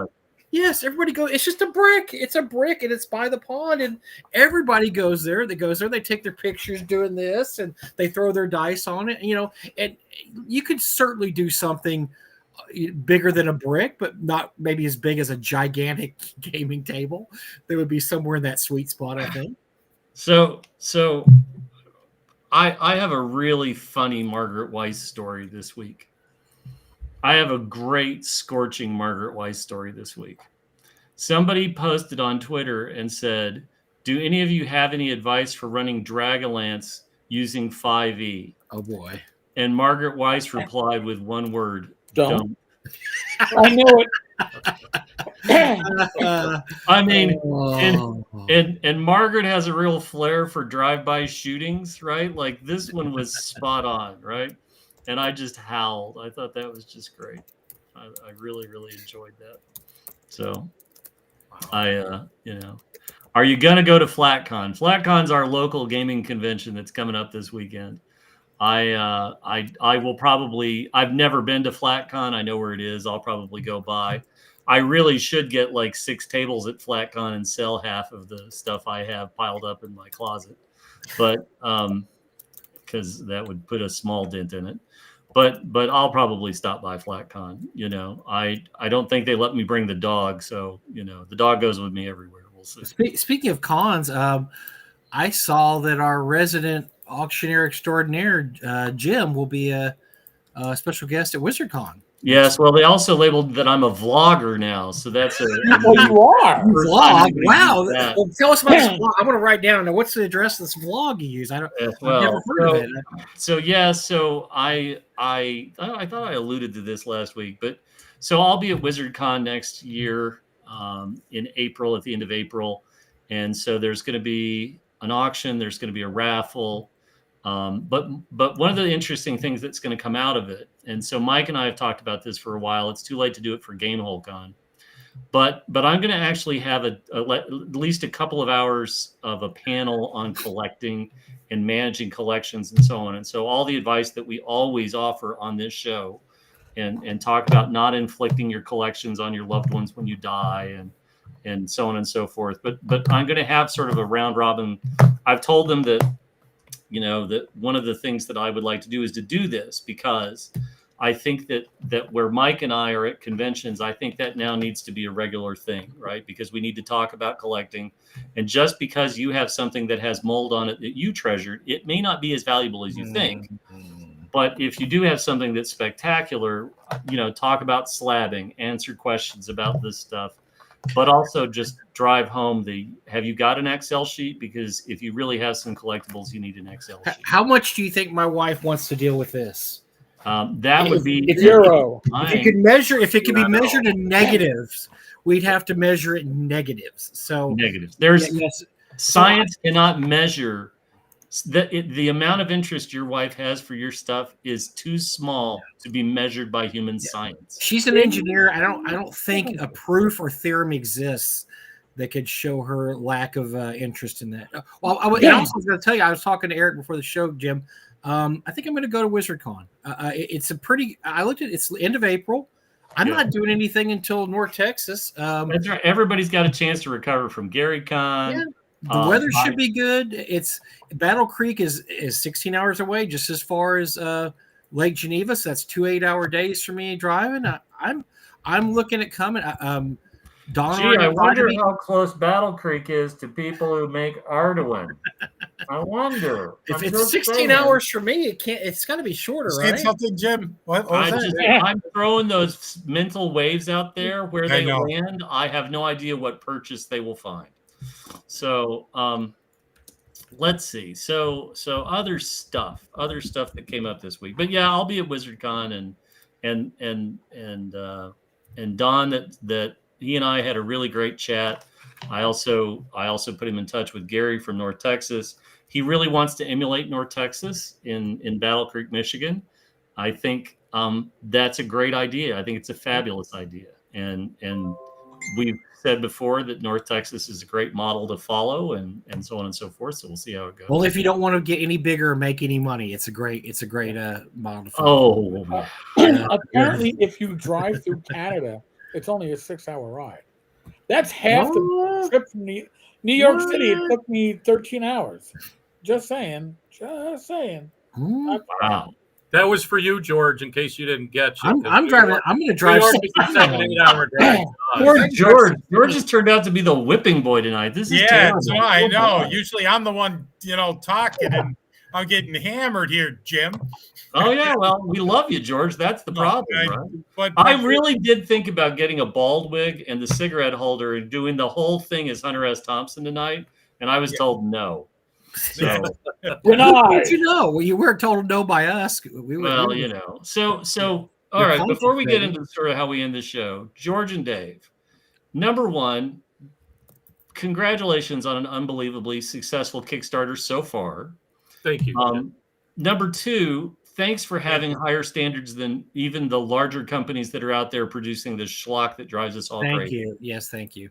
Number three, having the passion and enthusiasm, and I think this is really to your credit, right? You don't have the egos that get in the way of you pulling in other people and other companies to do a big project.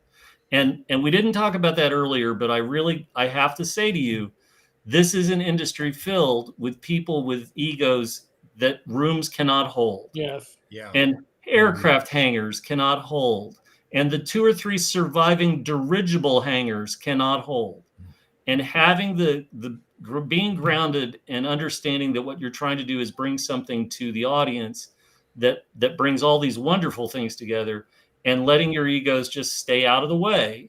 I don't think you got enough credit for that. And so I wanted to say that before we sort of called the show to an end, because I think there are a lot of companies where the creatives or the people in charge would poo-poo this idea.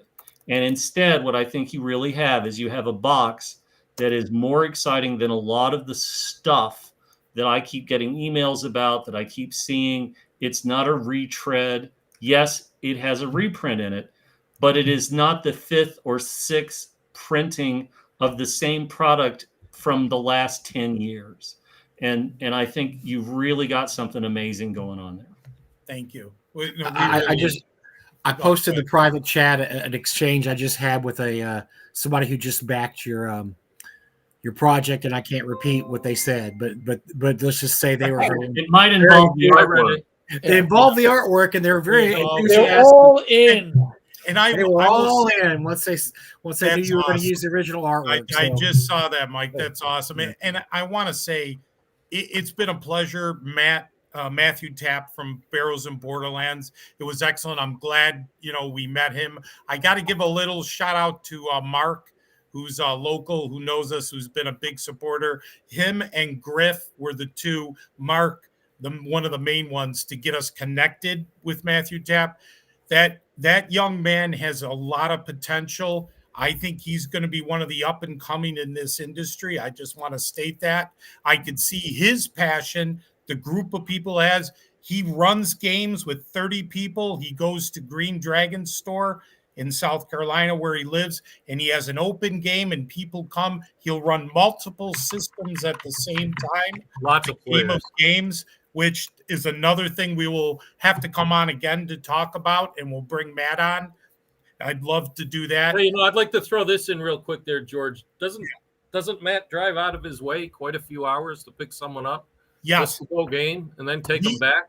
Yes, he has a couple friends that he'll drive 2.5 hours to pick up to bring in for game nights on Friday and Saturday, and then Sunday night he'll drive them back home. Wow. That's the type of character that this young man has. So I want to state that publicly, and we're more than happy to be associated and working with this young man and all his great friends. I want to give a shout out to all the B&B players, all friends of Matthew Tapp, all the people who play with them. You're great people.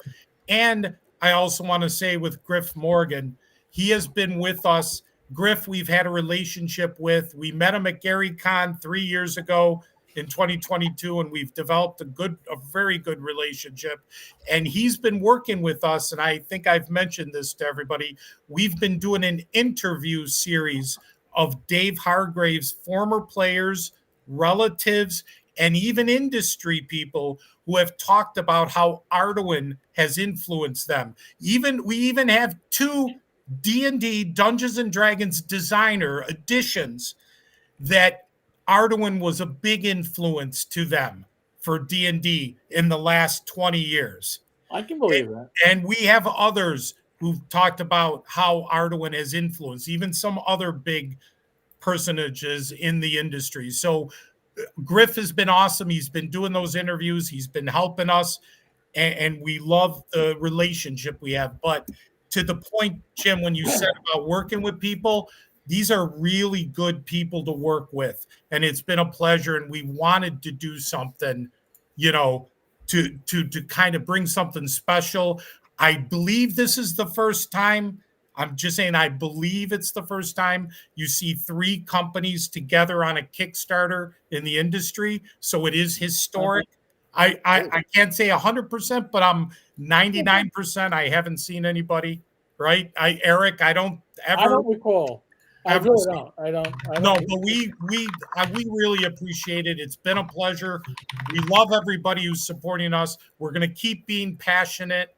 We do take advice. Yes, you can yell at me right on live stream here, Jim, when you need to. That's fine. We don't have that ego. We'll absorb it and do the right. Yeah, you better. Give it to we will. Yeah, or I'll get yelled at the next time we come. I won't yell at you. You're in trouble, George, when I just get quiet. Yeah, right? I don't even want to talk to you, right? Or as we've only had one exception, we've had one person on this show where I just began asking them questions they were not prepared to answer. They're welcome to come back too. That person, they won't. We'd love to have them back. Yeah, because I pointed out that one other thing. We also know when George is in trouble is when I get animated. Yeah, when Dave starts talking a lot, then I know. Well, which way is this way? Then I know it's a problem. But I'd also like to say too, we do have an internal team of artists and writers, and I don't want to. I can't wait for you to show them tonight's video. That's going to be a lot of fun. I know. The internal team with the playtesting and helping us design it. Yeah, there's people who've been with us. I do Zooms 2 to 3 times a week that we're working on ABA. We've been working on 3.5 years for the release in 2027. People who barely get nothing except the passion to be involved. We try to take care of them as we can. There's a lot of good people we're involved with. And I just want to say thank you to every single one of you that have helped us, that have been there. Those of you who are backing us. And like I said, we're going to do the right thing. We'll be passionate. We may make some mistakes along the way, but we'll do our best to, rectify those and to move forward. So I want to get that out there to everyone. We appreciate all you guys, Eric, Mike, Jim. We really do. Maybe those two. I understand. And I was just going to say, if you don't mind, I know the show's coming to a close and we've been talking about artwork. Can I show off a couple pieces of the artwork that's going to... I don't think we could stop you, George. Go ahead. Yeah, I'm going to do it. George, you're like the top. No, we're gonna cut you off. Try to hold you back, but it's just not going to work. It's just not going to work, right? I know. Let me do this. This is some of the artwork, the same artist who did the cover of our boxes. Can you guys see that? Can everybody? Yeah. Look at that. It's basically a Were saber-toothed tiger. It's a Were saber-toothed tiger. So you can see the guy who's changing and then he becomes the tiger here. Let me see I'm not sure if this works. Can you see the throne? Not yet. No. Oh, here we go. There we go. This is the 4-armed race in Arduin called the throne. Okay. So that's another one. He's very blue. You know, I don't know why you didn't use Watsy's current artist for this. He's I mean, perhaps the angriest Smurf I've ever seen. Yep. Here's a great white ape. wow. Nice. Yeah. And like I said, I just want to show off the same artist, Alberto, from Italy. He's been our artist for many years. And then here's another one from Grimm, who's our black and white artist. And here's a Minotaur. That's going to be. That goes back to one of the complaints I saw about Minotaurs. We won't go back into it, but that's a spectacular. That Minotaur looks like the Minotaur I always pictured as a kid. Yeah. Yes. Scary as hell. Good. So that's our artwork that I just wanted to show off. And we have great artists. We have another Peroga is his name, who's doing a lot of dinosaurs for us. Roland Brown, who's our art director, who organized. He puts the bundle together. He's an unbelievable graphic artist and artist in his own right, but he puts those boxes together. A lot of the construction of our displays, Eric, that you saw at the convention was Roland Brown putting that together. So again, amazing stuff. People, it is amazing. Got a couple more too, you know. Yeah. Oh, we have a couple more. Yeah, we do have a couple other people too involved who are remastering all the dungeons that Dave Hargrave, the unpublished, we have. Dave has another guy who's redoing that. We have Marcus he's done a lot of items from the old modules, swords and weapons. We just have a lot on deck, and there's more coming in the future. We have other plans. Some of it's in the new box, the other box. Yeah, we have another box. We did do another custom box that we're holding back to use for the future. So we have one for now, but we have one other one that we've developed. And if you don't mind, just one shout out for the future. Next Christmas, we're looking if we can get it done. It's going to be a bit of work. We're going to combine all the books 1 through 9 and possibly Arduin Adventure. And we want to have like a little bit of a bibliography for Dave Hargrave in this book. We want to have a final version of the Arduin Grimoires all combined called the Arduin Grimoire 8.5 by 11.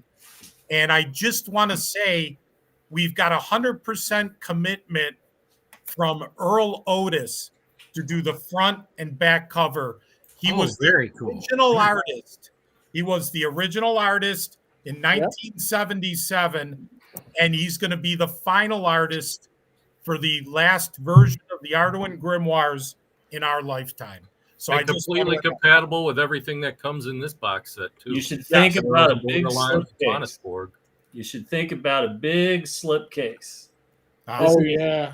This is something that we picked up at North Texas. A bunch of us picked up at North Texas. That's the super limited Holly Molly version of that Lamentations adventure. But particularly as you're coming up on that anniversary, you know, think about something big and collectible, you know. Yeah, and you're right, Jim, because the 50th anniversary of Arduin is 2027. So we want to have a Kickstarter right for Christmas of 2026. There you go. There you Shadow and Sun says we need a lot more Arduin shirts. You know, you can do them print on demand.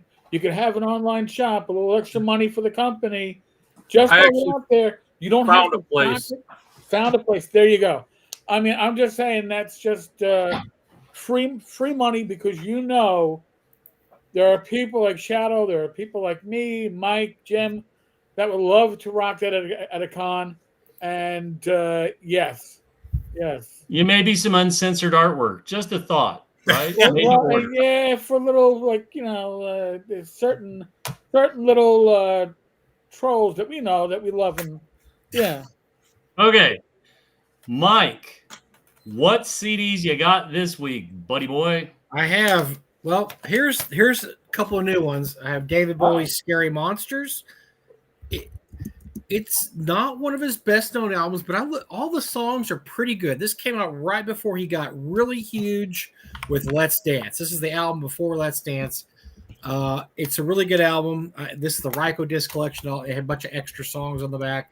I'm a huge Bowie fan. I have every CD he's ever done, so I may be getting into a Bowie mode here. So there's Bowie.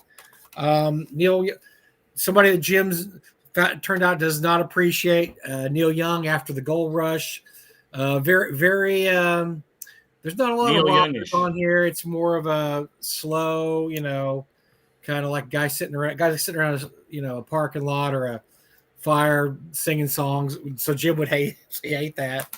A classic album there. I've got Asia's by Steely Dan. It's got Black Cow, Okay. Asia, Deacon Blues, Peg, Josie. I mean, it's banger after banger hit. So this is probably one of Steely Dan's best albums. Centromatic. You guys have never heard this band. Always inconvenient. I love this band. They're a local band. I don't even know what to tell you guys. It's music that it's just different, and I really like it. And you'll probably never listen to a Centromatic album. So there's that. But returning this week, and I'm really starting to love this. The Brian Setzer Orchestra, the Dirty Bird. It's such a great album. You know what? I throw that on in the morning. I hit it, and I'm going, man. I am ready to rock and ready to work. It's Brian Setzer the Stray Cats doing big band music, doing it in his own way. He's a musical genius. So it's amazing. It's an amazing album. I know Jim loves this one. It's becoming one of my favorites. You could do a hell of a lot worse than to work your way through a day listening to nothing but Brian Setzer. Yeah, no kidding. Anyway, what do you got movie wise for? I got 2 movies this week. So first of all, out of the gate. So next week is Gamehole Con, and I am always at Gamehole Con looking at Old West miniatures and so on and so forth, because I'm going to get back from Gamehole Con. One of the things I'm probably going to do while I'm there is I've got some model kits. I've got some building kits I'm probably going to put together while I'm not doing stuff. But to get in the mood, Pale Rider. Ooh. Oh, I love that movie. What a great movie, right? Pale Rider came out, and it was the Western that people didn't quite expect, and frankly, it's one of Eastwood's best. I'm pretty sure he directed it, if I'm not mistaken. I think he did. I think he did, and man, he takes the man with no name to the next level, and he is literally a spirit of vengeance and wrath, and it's just wonderful. It's very mythical. It's a very mythical movie. Yes, and in fact, the company that makes Dead Man's Hand has a box set of Pinkertons that are all modeled after the guys in trench coats in Pale Rider. So you literally can put together a little group of the guys from Pale Rider that Clint Eastwood just churns his way through. But the other this is the first show in October, and so I think every week I'm going to try to make sure that I have some sort of horror movie. A scary movie, yes. Well, and so I was trying to think of what to lead with, right? So first of all, I'm not a gore guy, right? I'm not one of those people that thinks that the almost ridiculous hoses of blood from early 80s. I thought you were talking about gore. Never mind. Yeah, I like Hammer movies. I like all sorts of horror movies. Like I literally watched Village of the Damned and the other one, the sequel to it, the English movies the other day, and so on. But this is a great little retro-ish movie, The Love Witch. And so The Love Witch is a modern movie that's made to look like it was shot in the early 70s. Oh, and it's about a witch who comes to town and shenanigans ensue, but it looks like it was shot around 1971, 72. All the exteriors are in Eureka, California. And if you've ever been through Eureka or you know about it, you'll just be like, hey, I know where that is. It's a great little movie. It's an odd little movie, but it's a nice, for something that came out within the last 10 years, it really does feel like it's from 1971 or 72, and you could have seen this in a drive-in. And so if you get a chance, look up The Love Witch. You'll have a good time. It's good. It's not great, but I like the horror movies that are good but not great. I've been thinking about what I'm going to highlight for next week, and I think I have a pretty good idea. But this is the month to just absolutely throw yourself at this stuff. Hammer box sets used are cheap. You can get like the 20 or 30 movie collection for less than $40. Yes. So Jonathan Miller, some of the exteriors of Love Witcher in Arcadia. Yep. It's a time of the year where really and truly lean into it. If you really want a pants changing movie, the movie you want is Ghost Story, based on the Peter Straub novel. If you haven't seen Ghost Story, it holds up pretty well, and there are some really, really great moments in that. I'll throw that out, but I'll have a couple next week. So, Matt, thank you. Barrows and Borderlands dropped $10 into a super chat. Dracula from Hammer Horror is the best Dracula. yeah, You paid to say that, so I will grant you that. yeah, yeah. I think that's it. Like you can't go wrong with a Peter Cushing. No, you can't actually. What's his name? Although I will tell you that at some point towards the end of the month, I will wax the week of Halloween. I'm going to have like 15 minutes on why the greatest horror movie is The Wicker Man, the original version of The Wicker Man. But we'll save that. Not the Nick Cage version. The bees. Ah, you hurt me. I saw both, and no, that's the one that hurts me. Wow, That one touched me in a bad way, Mike. Don't bring those memories back. It touches everybody in a bad way. I do want you guys to know I'm such a raving fan of The Wicker Man. I actually bought the Wicker Man model, the miniature that a company made, and it's got two different heads. It's got the like Green Man head, and then it's got the one that and there's a little police detective for the inside of it. It's great. That's awesome. And if you guys don't mind, just one quick shout out to just so everybody knows, this Friday, Saturday, Sunday is Arnicon 3 in Minnesota. So Matt's there and Griff and everybody, and Griff runs it. His company runs it. So actually, they got a copy of the box too. They'll be there's a bundle that's going to be there. Matt's going to have it at his table, showing it off. So he's going to, and it's all the real stuff, actually, all the printed actual material that's in the box. So we'll be showing off a whole bundle right at Arnicon 3 this weekend, Friday, Saturday, and Sunday. Nice. So, you're in the area, folks. And he has a poster he made with a QR code that you can use to go right to the Kickstarter. Very cool. Well, like I said, I am in for the full shebang, but it's going to look beautiful on that WeWork shelf behind me. Well, technically off in that direction, but behind me on this video. Oh, that's awesome. That's awesome. I'm looking forward to this. And you guys have a very good track record of being on time, which I can't say for many Kickstarters, but these gentlemen have been Johnny on the spot. So I look forward to seeing this early in the year. We should be earlier than that is the goal. So beautiful.